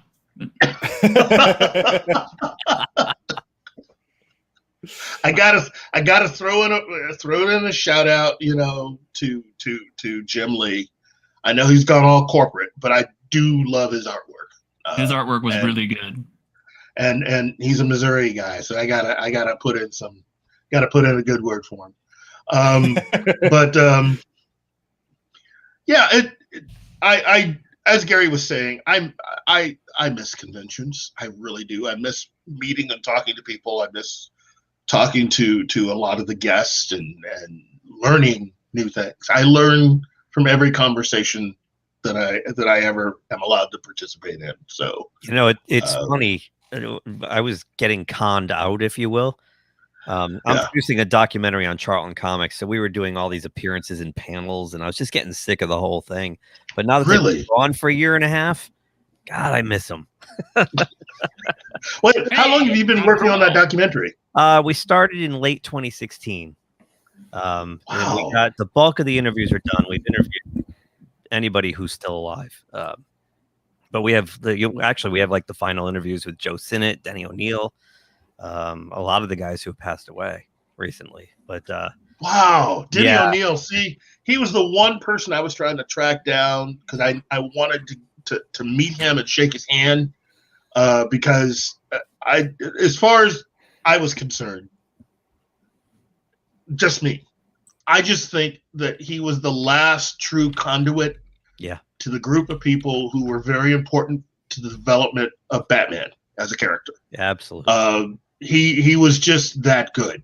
And when he got hired and the job that he did with Batman was so close to being canceled as a comic.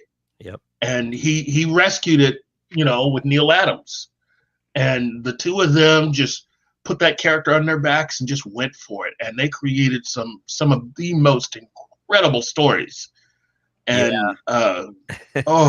I'm with you, Keith. And it was weird because when we pitched the documentary idea, it was at a con and he was there and he was like, yeah, right. And he gave me his contact info and whatnot. We swapped out. And I'll never forget, I was pumping gas and my phone rang and I looked at it and it said Denny O'Neil.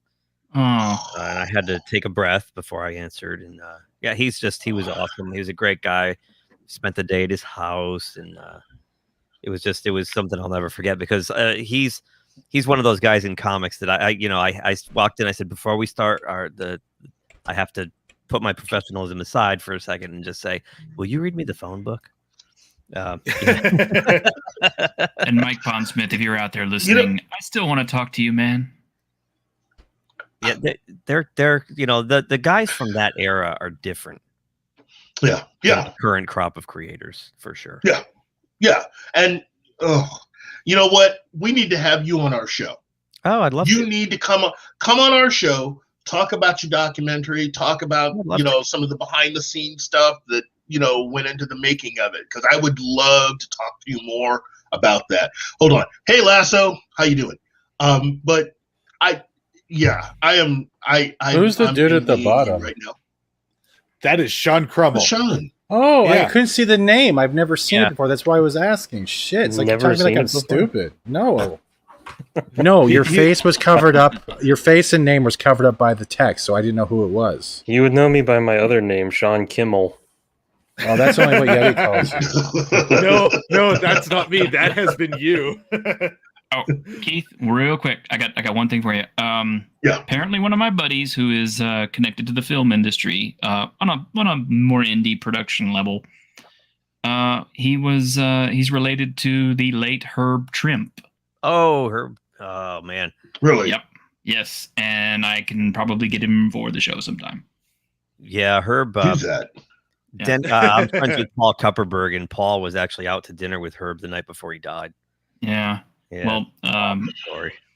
Well, my friend actually was the first to find out about it, even before Herb's daughters did, and he was going to break the news when somebody kind of pulled it out from under him and released the information to Vice, and I think they released it.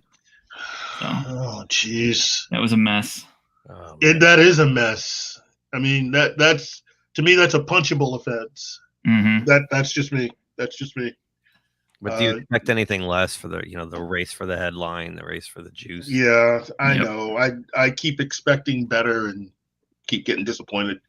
I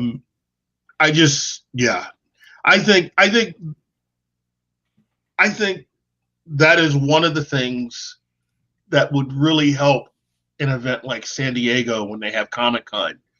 If they could figure out a way of taking all of their comic book professionals and just putting them on a different day and on a different weekend, because they deserve so much more than what they get.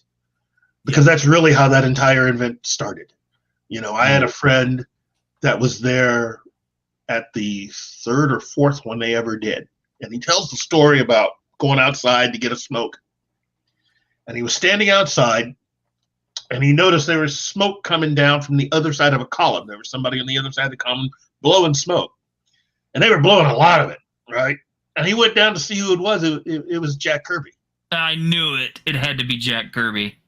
And he got a chance to meet and talk to the man. And, you know, he's got a lot of stories like that. But it's getting to know these people and what they were able to create, to me, is really half the fun.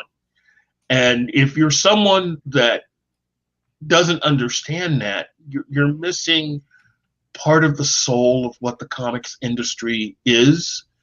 And really that says a lot about where it is right now, unfortunately. It does. You know? Mm-hmm. It does. And it really bugs me when you go to the big cons. They're just, commercial con. And there's nothing wrong with it. You got to make money, and I get that. But you got to treat you got to treat the comic pros with a little more respect. That's what it is. It bugs me. They run Chris Evans out there and all these guys, and I think it's Marvel Studios' responsibility and to just say, hey, if you like Captain America, you like the movie, go into Artist Alley and meet the guys who actually, write this stuff and draw this stuff. They don't do that. They don't cross promote it at all. And then that's one era where they did the all new, all different Marvel at the same time the MCU was at the height of its popularity, and you got people walking into comic shops going, "Oh, I want to read Captain America," and that's Falcon, it's Sam, and then I want to read Thor, and it's Jane, and I want to read Iron Man, and it's Riri Williams, and so nothing lined up. There was no alignment, there was no cross promotion. It was just a mess. When they were promoting the Wolverine at San Diego Comic-Con, do you remember when Hugh Jackman jumped off the stage because he saw the creator of Wolverine in the audience? Yes, and brought him up on stage. You got to be aware, and you got to take those moments and those opportunities to help teach other people who may not know. Yeah. Because if all you know is what Hollywood has presented to you, you are missing so much. Yep. Worst quote ever. I was at New York Comic Con and I heard a girl behind me go, "Oh my God, why are they selling so many stupid comics here?" I was not. And speaking of comics, hey, Sean Crimmel, what are you working on? I was actually just making a thumbnail for my next Spider-Man review. Cool.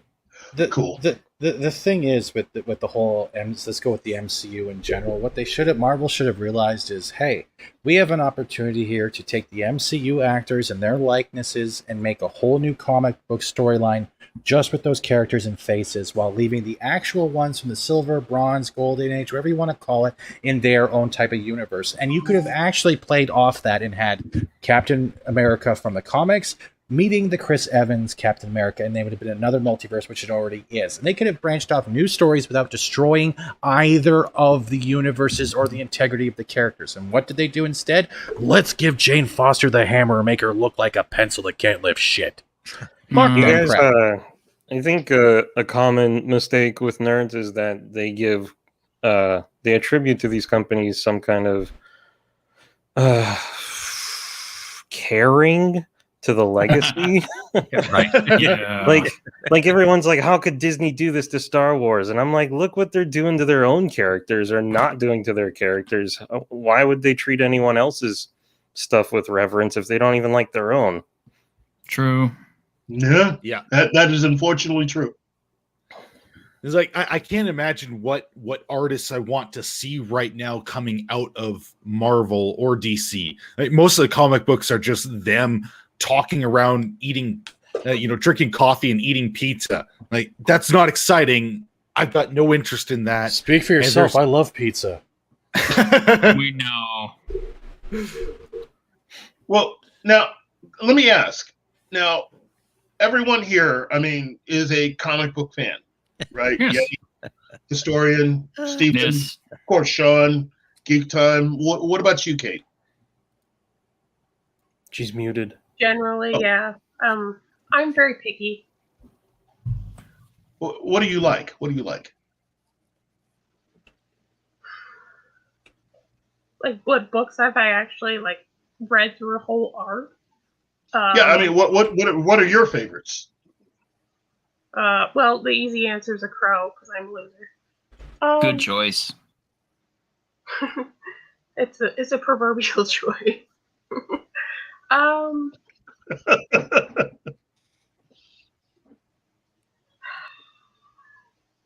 really liked the Marvel Max stuff, even though that was promptly.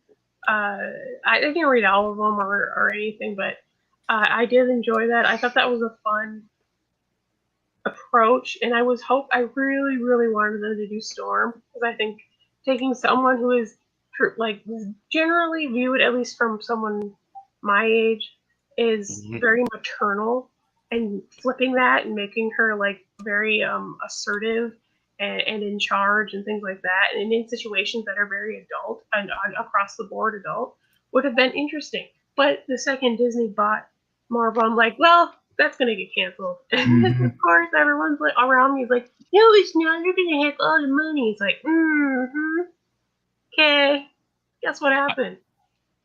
Yeah. I'm picking up Marvel's newer stuff with Conan in it, just because I'm a huge Conan fan. I've always been a fan of Conan. Mm-hmm. But admittedly, I'm also picking up all the older titles from Dark Horse, and I'm seeing a huge disparity between the way they care about the character and the way they treat the character. So. Oh, absolutely. But I am shocked, because I initially didn't want to read that line at all, and then I read the first couple, and I've bought all of the Savage Avengers, all of the Savage Sword that they did. Same here. The main series. There's only been one instance where I'm like, I call it the issue where Conan meets the Spice Girls, and the character has at least remained pretty consistently Conan throughout, and I think there's a company, Robert E. Howard and Holdings, that controls him. So I just assume that they're like, he has to behave this way, and you can't make him do these things. I think that's the only reason he hasn't declared himself gay or bi or trans or whatever in the last 4 years. Yeah. That script. That could be totally awesome. Conan meets the Spice Girls, like real Spice Girls, because that would be hilarious. Well, actually, they could pull it off, because they were doing Savage Avengers. He's in the modern day. And I find those really interesting, because it's not just another. Modern, technically. What? Say what? Spice Girl. I'm talking legitimate 1998 Spice Girls. They could do it. They could do it, because in Savage Avengers, he's in modern day, and I find those so much more interesting than just another retelling of a previous Howard story, because they've adapted it 5 times. I agree. I do think that they kind of missed the big opportunity with when he was teamed up with the Punisher temporarily. Yeah. I thought that they should have done more with that, but hey. Well, this last one, he met Deadpool and was stomping him through prison cell doors and stuff. It made me laugh. When he first met Wolverine, he embedded his sword in his skull. Yeah. But so I'm grateful that he's not totally ruined, because he's one of my 4 favorite heroes since childhood. Yeah, I agree. Mine too. And if you ever want anything from the gift shop, Cross Plan's only about 30 minutes from me, so I can go down there to his house. Oh, that'd be amazing. Yeah. What do they have like replicas of the gun he used or what? It's a bit dark. Sorry. No, but I know they've definitely got, like some people have written about it. They've got all kinds of stuff. Sorry. Yeah, I visited his grave over in Brownwood, Texas. Which, dude was only like what, 30? Yeah, it's crazy. That was kind of the high point of my life, is when I realized, is like, when I turned 31, I was like, wow, I've outlived my favorite author right now. It's pretty amazing. No. What have I done with my life? Well, sad but true, yeah. Because I had to think, man, look at all he accomplished by the time he was 30, and look at me, I'm like, nobody. But that's okay. I guess I'll go masturbate one more time. Yeah. Well, Make sure you mute. Oh man. Hey, Caesar didn't accomplish anything until he was 50 anyway. So. Well, there's like a lot of celebrities. There's like a lot of celebrities that's like the over 40 club or whatever. Like even Morgan Freeman didn't make it big till it was later on in his career or something like that. Sean Connery, a bunch. He'll always be easy reader to me though. I grew up, really admiring a man who liked to ride his motorcycle and yet promoted reading. So, then again, I'm that old. Oh, you don't look a day over 30. Wow, thank you. Did I kiss ass enough? Did I do a good job? I am well past 30, so thank you. You're welcome. But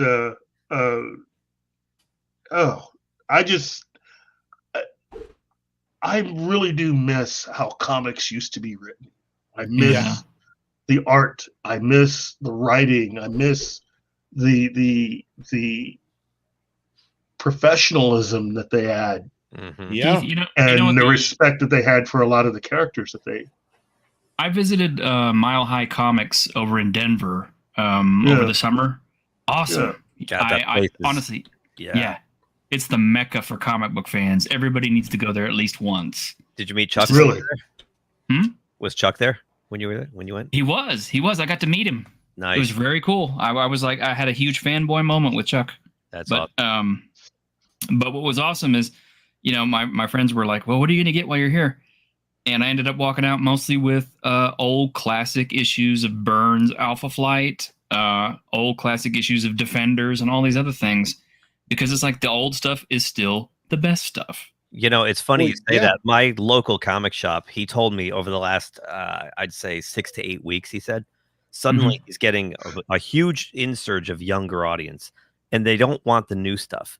They come in and say they're bored with their video games, they're bored with Netflix and all this stuff, and they want to read what's good, and they've been buying up back issues. And one day I was standing there, and a group of them came back. They'd already been there that morning. They came back to buy more old comics.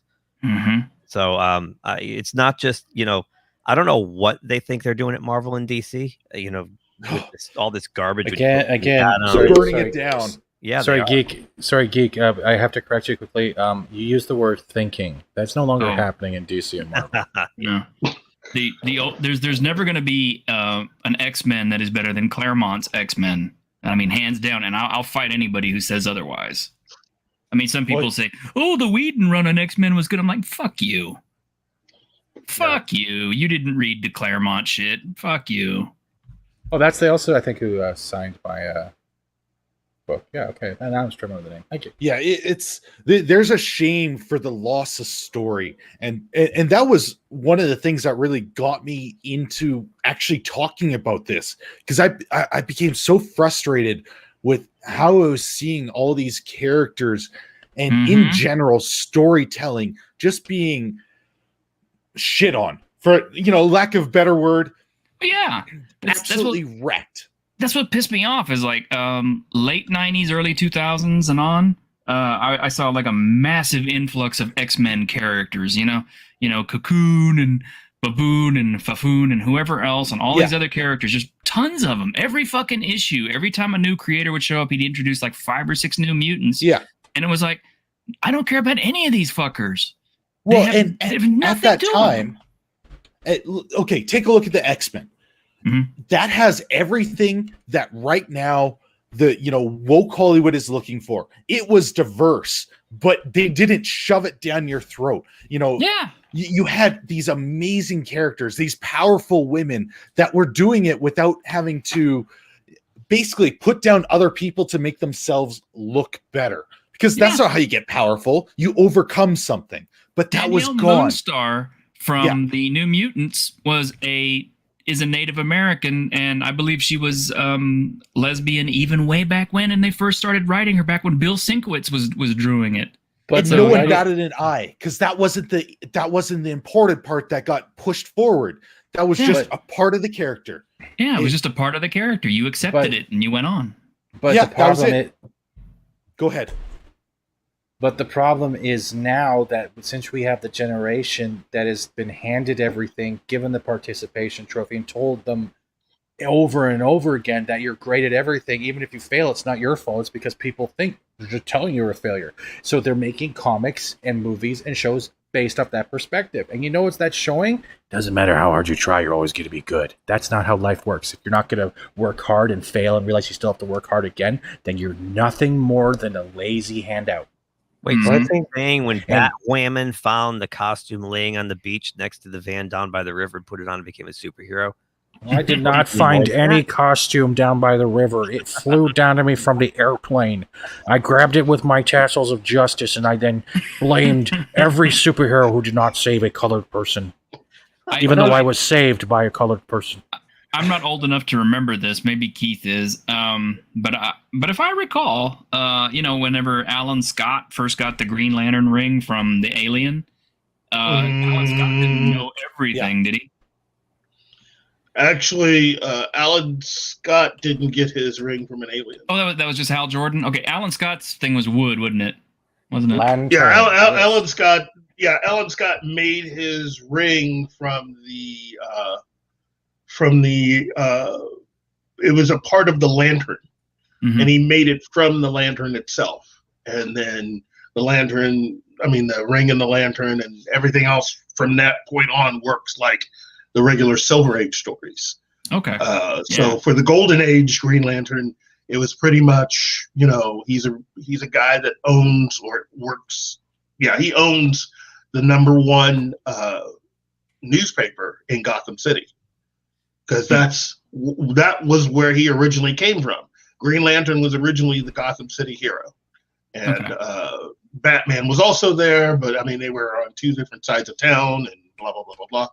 But when they reinvented the character, Street, that's my territory. Yeah, I know.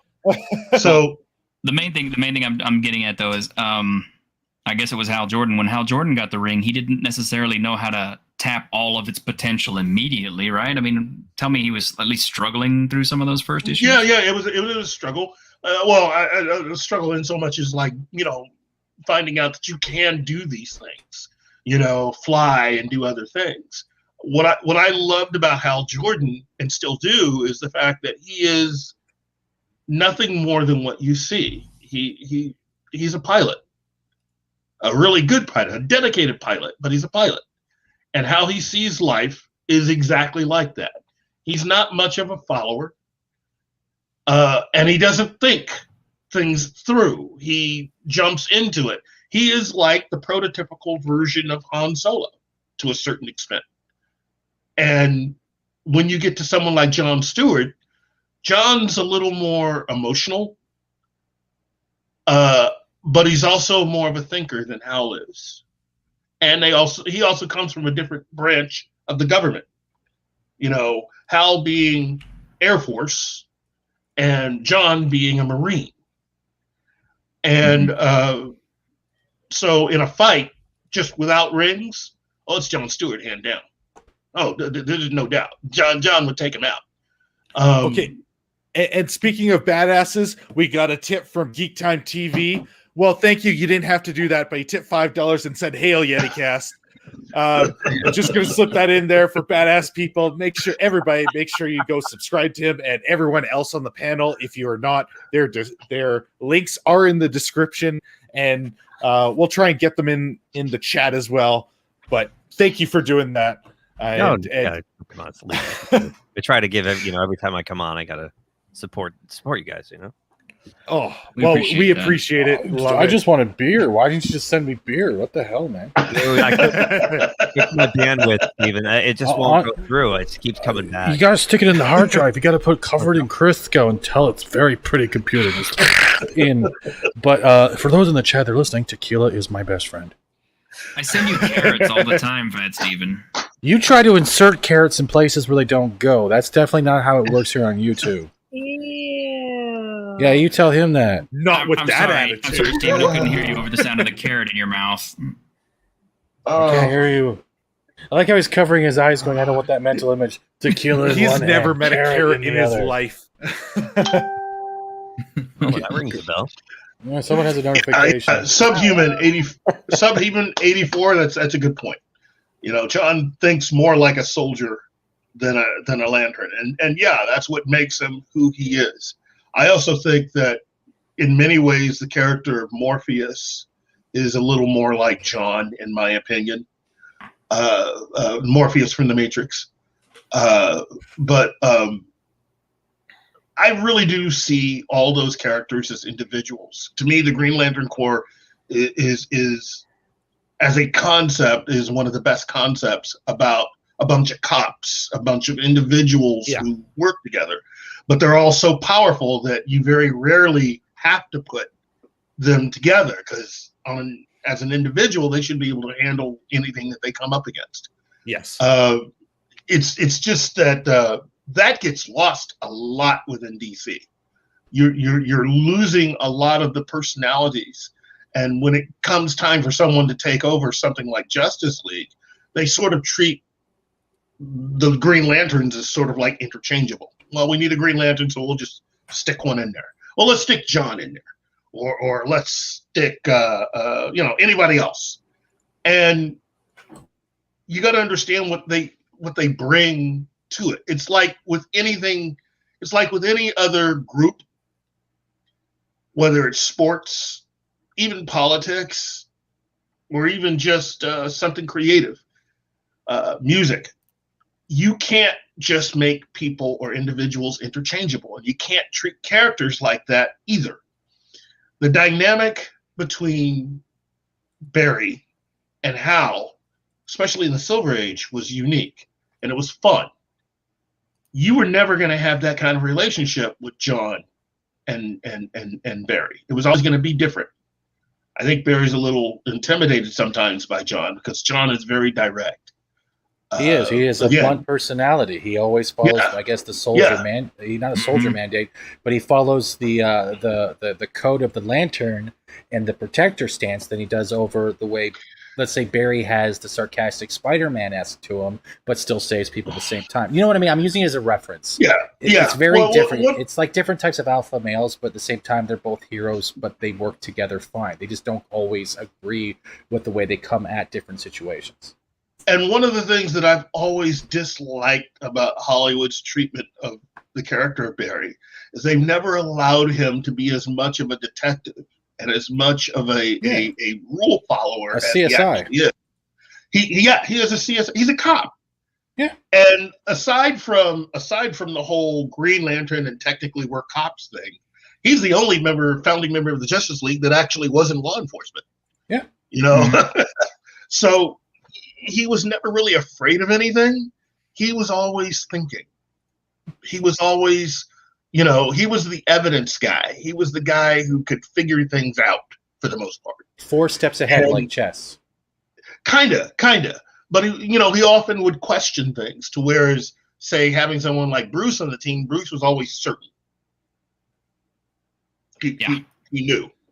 Is there a subject you don't know something about? Because every single one, you're like, okay, here's the history and why you're wrong. I'm gonna hit him with one.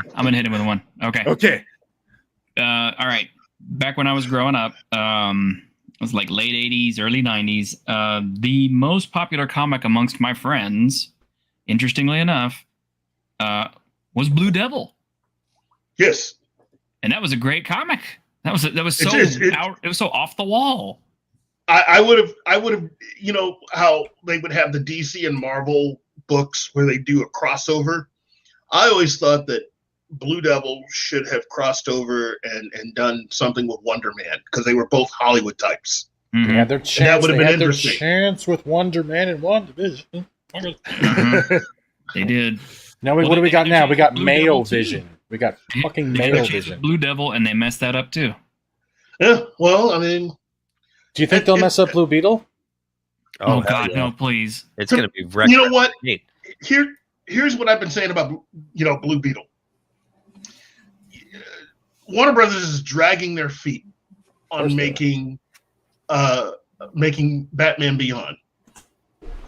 And one of the things that I've observed for a long time is that technically, that's really what Blue Beetle was.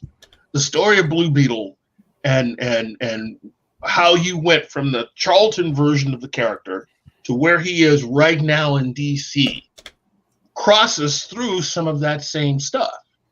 Okay? Ted Kord was a fan of the original. Say what? I feel so bad for Ted Kord. I know. As a character, he got the shaft as a character because he really is one of the smartest guys in DC. He to me is closer to being like, I'd say, Tony Stark without being an asshole. Tony Stark is a drunk. He's a womanizer. He's all those things, and he's Iron Man, and he's smart and all that other stuff. He's a slut.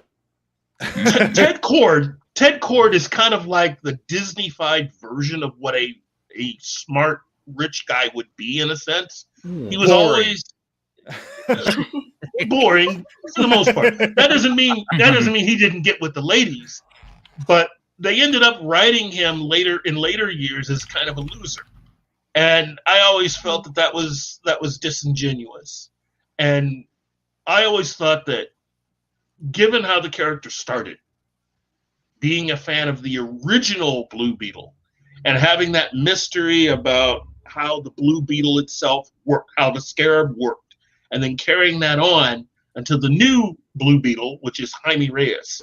And I always thought it would have been better if they had Ted Kord stay retired, and instead of getting back into the suit to become Blue Beetle, that since the Scarab started to react, he would have been more interested in how and why that happened and why it didn't feel, why he couldn't make it work for him and this teenage kid can make it work.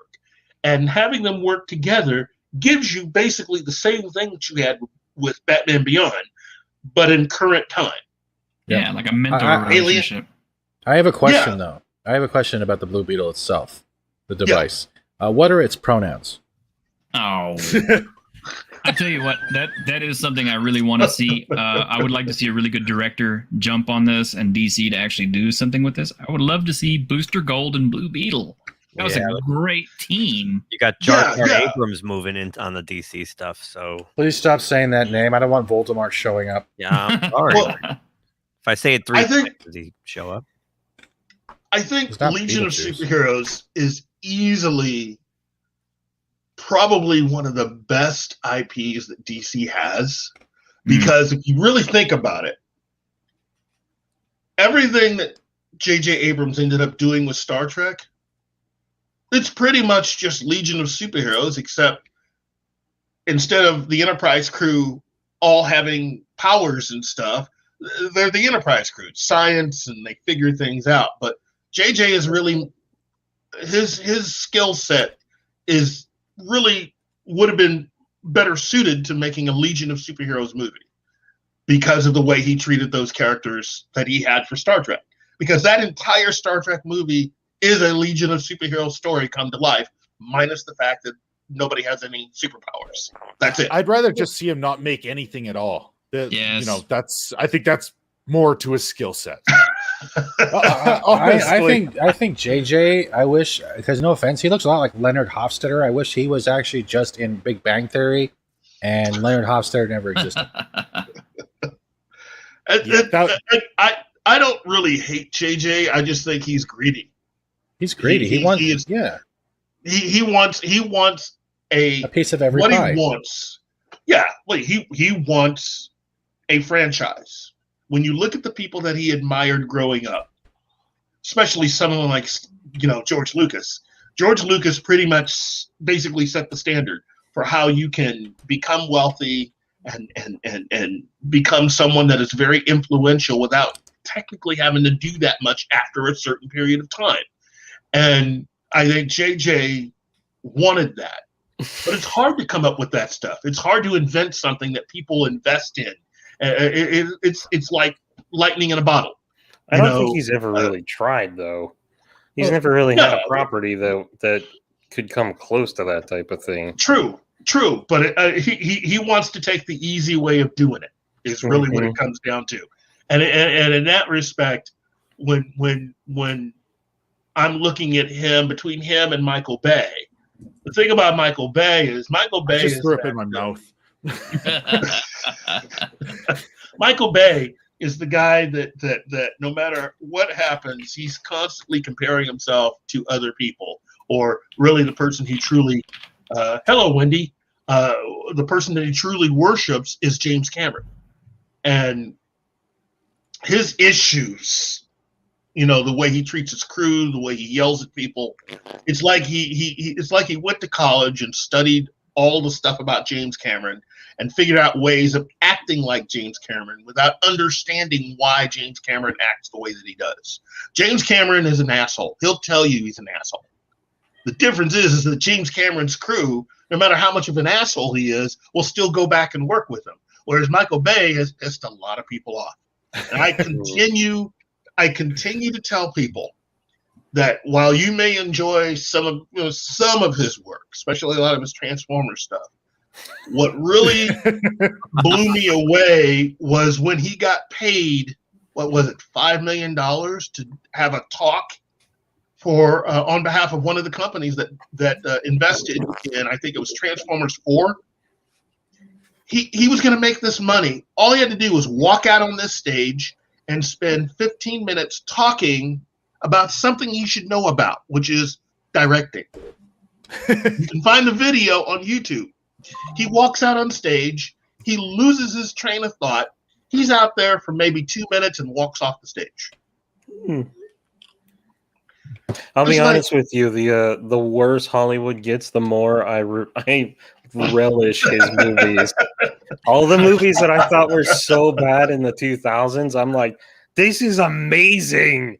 And I'm like Charlie's Angels, I was like, this is the biggest pile of crap. And then I watched it like last year, and then I went for the sequel. I was like, these are the greatest things ever made. Yeah, I was defending him on our other stream because the same point you made. At least he doesn't shove any politics or weird things in there. It's just okay, it's a flashy movie. Cool, Yeah, I don't need a whole lot of thought. I've discovered, maybe I'm just getting old. And I'm like, just effing entertain me. I don't care. And I refuse to watch the Ninja Turtle remakes, and I'm like, I need to watch these now, just because Hollywood blows. Yeah, I need entertainment. A label on the DVD or the Blu-ray that says like lecture free. Yeah. Okay. It's like a warning label for non-wokeness. Right. Speaking of which, Boss Level. Everyone needs to watch that because that is exactly what we are talking about. That thing is fun. I have watched it twice now. I love that film because it goes back to just everything we want in a film. It's entertaining and fun. There's action. There's comedy. You need to watch Boss Level. I will say this. We have reached a point where things, because I don't think we've reached the things are so bad point yet. It's coming. Okay? God. It's going to get worse? Yeah. Wait. Okay. Based on how Sean put it, that means there's going to come a time when you can watch the movie Jupiter Ascending and it be the most entertaining thing you've ever seen compared to my God. Yeah. So when we reach that point, and we haven't reached that point yet, it's coming. It's coming. Man. Oh God. Because Jupiter Ascending is a beautiful looking film. I keep telling people if you turn it on and turn the sound down or off and just watch the film, it looks like something that should be one of the biggest and best movies you've ever seen this side of the original Star Wars. And as soon as you engage the volume and you listen to the dialogue, oh yeah, whoa, that's rough. I mean, you can redub it, hire actors, or just redo it yourself with different voices. Make that thing entertaining and work. Even then, the script is so bad. The script is just so bad. Oh, I'm telling you, redoing the script. Just take the video file and dub it however you want. You could probably make something out of that. But I was talking about this on another show, and I said, that was one of my solutions for DC and Walter Hamada. It's like, Hamada, why don't you just go ahead and hire the Wachowskis? Given how they made that film look, really all you would need then is just to hire a really good screenwriter. Like, for instance, in your mind, those of you who were lucky or unlucky enough to see Jupiter Ascending. I have it on Blu-ray. Again, I would say if you're going to watch it, just turn the sound down and just watch it. That film looks like one of the top 3 best science fiction movies of the 21st century. It looks incredible. Yeah, the visual effects. Yeah, it is a beautiful looking film. And I've often said, get the Wachowskis to do a Legion of Superheroes movie. They've got that down pat. Either a Legion of Superheroes film or a Green Lantern film. They've got it down pat. But you need to have somebody else write that script if you're going to do that. You got to have somebody competent. I think the Wachowskis hit like magic the first time with The Matrix, and then it was just kind of like thereafter they got money and stuff, and it was like, now we don't know what to do. Well, the scripts totally go down in quality, but the visual quality, their visual look for a lot of their stuff goes up. And my thing is just hire them to direct. Don't worry about screenplays. Hire them to direct and let them know that up front. It's like, hey, we're only hiring you because you make stuff look good. And if they're able, if Hamada was just it always comes back. Well, he controls DC Entertainment. He's the head of it. If you really want to make comic book films that look unique, which is part of what he's saying with this whole thing that he's come up with about, the multiverse, hire the Wachowskis and give them a really, really good script and see what happens. That's all you would need to do. It's really not that hard. But we have been going for 2 hours coming up, 2 hours 20 minutes here. So I think it's about time to close it down. I know Sean's got to take off. So why don't we let everybody plug their things? And Sean, why don't you start us off? What do you have coming up right now? It's making huge. Every Sunday we do a live stream. It's usually late at night, so we cater to the vampire and hooker crowd. You just look for my name. I have a YouTube channel. It's Sean Crummell. I usually do short videos reviewing comics. Actually, because I'll just give you the real quick pitch.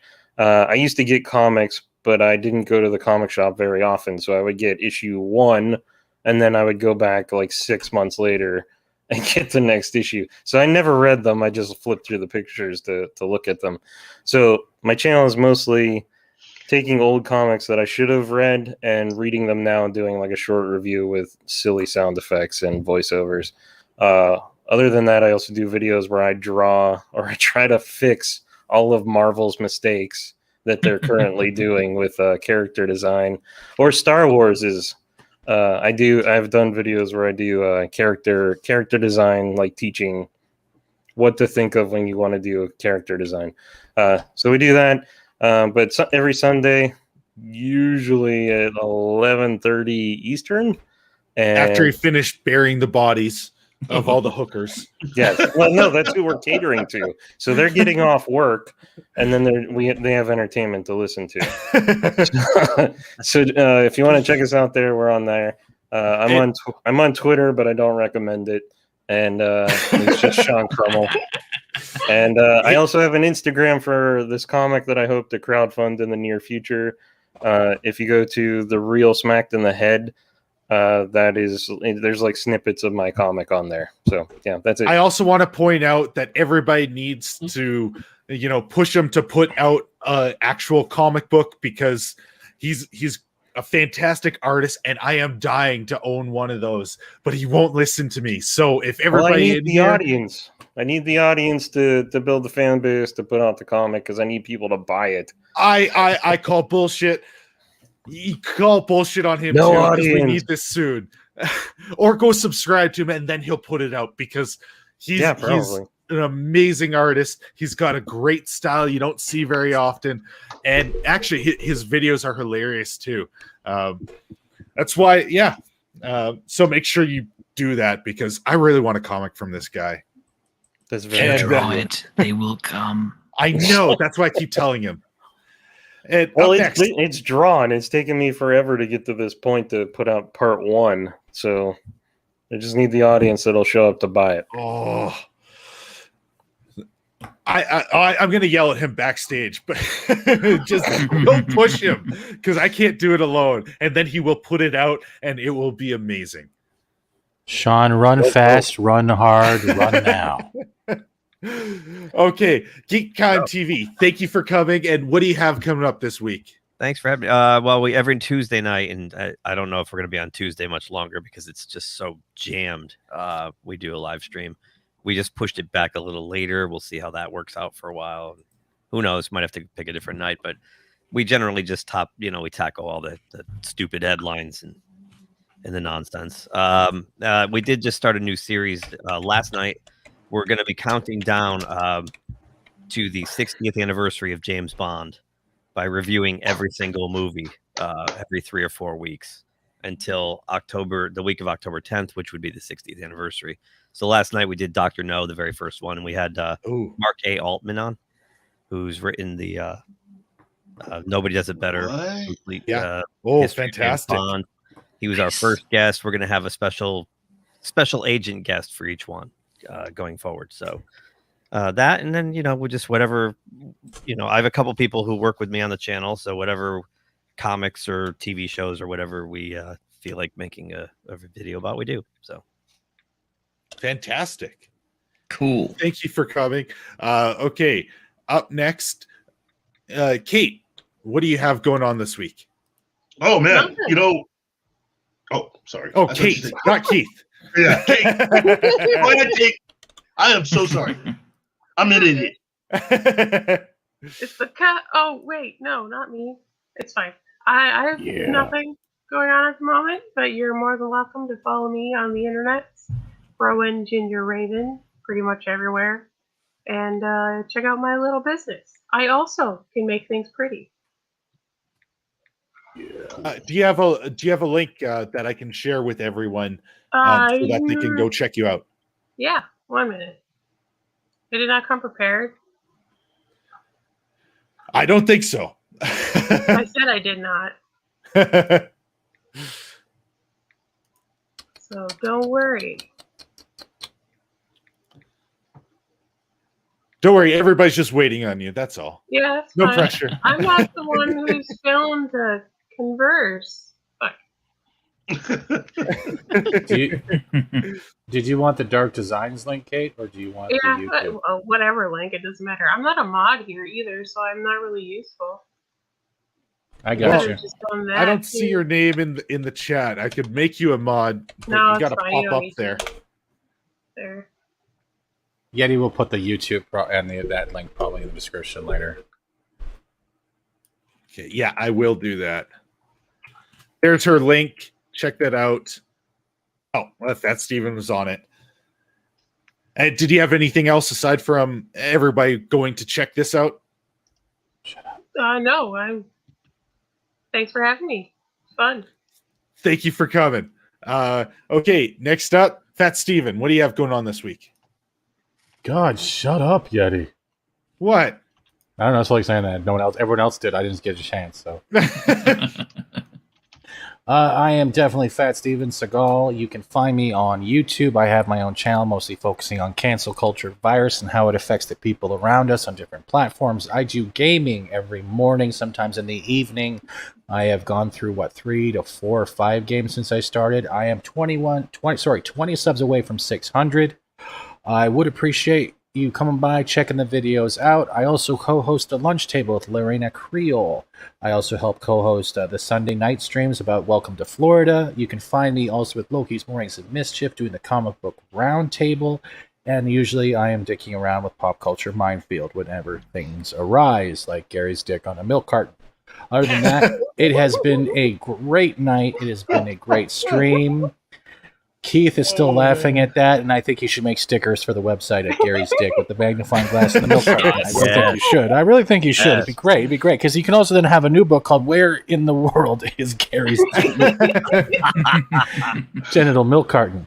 Thanks for having me. Thanks to the chat. You guys are all great. Thank you for giving us your time as you listen to us lose our insanity. Cheers. Yes. Especially with each episode that we all do together. Did you say lose our insanity or lose our sanity? Lose our insanity because we've spread it to the chat. Yes. But thank you, Websters. I appreciate you so much, Keith. You're so sexy. Now for the very lovely Keith. Did you call him lovely? Did you call the man lovely? Yes, he did. Yeah.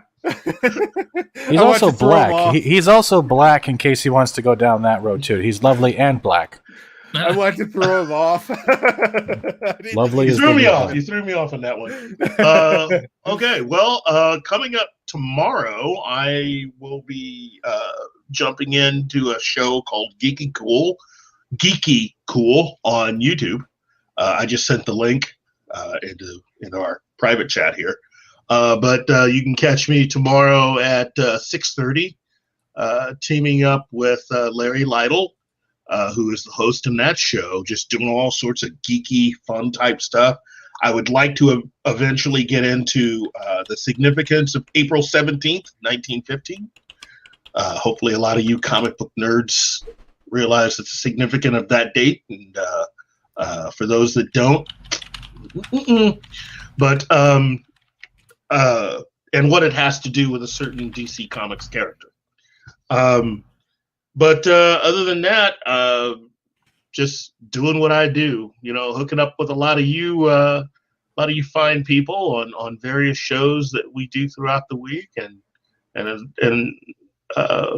hopefully Raiders of the Lost Art will have me back, and always.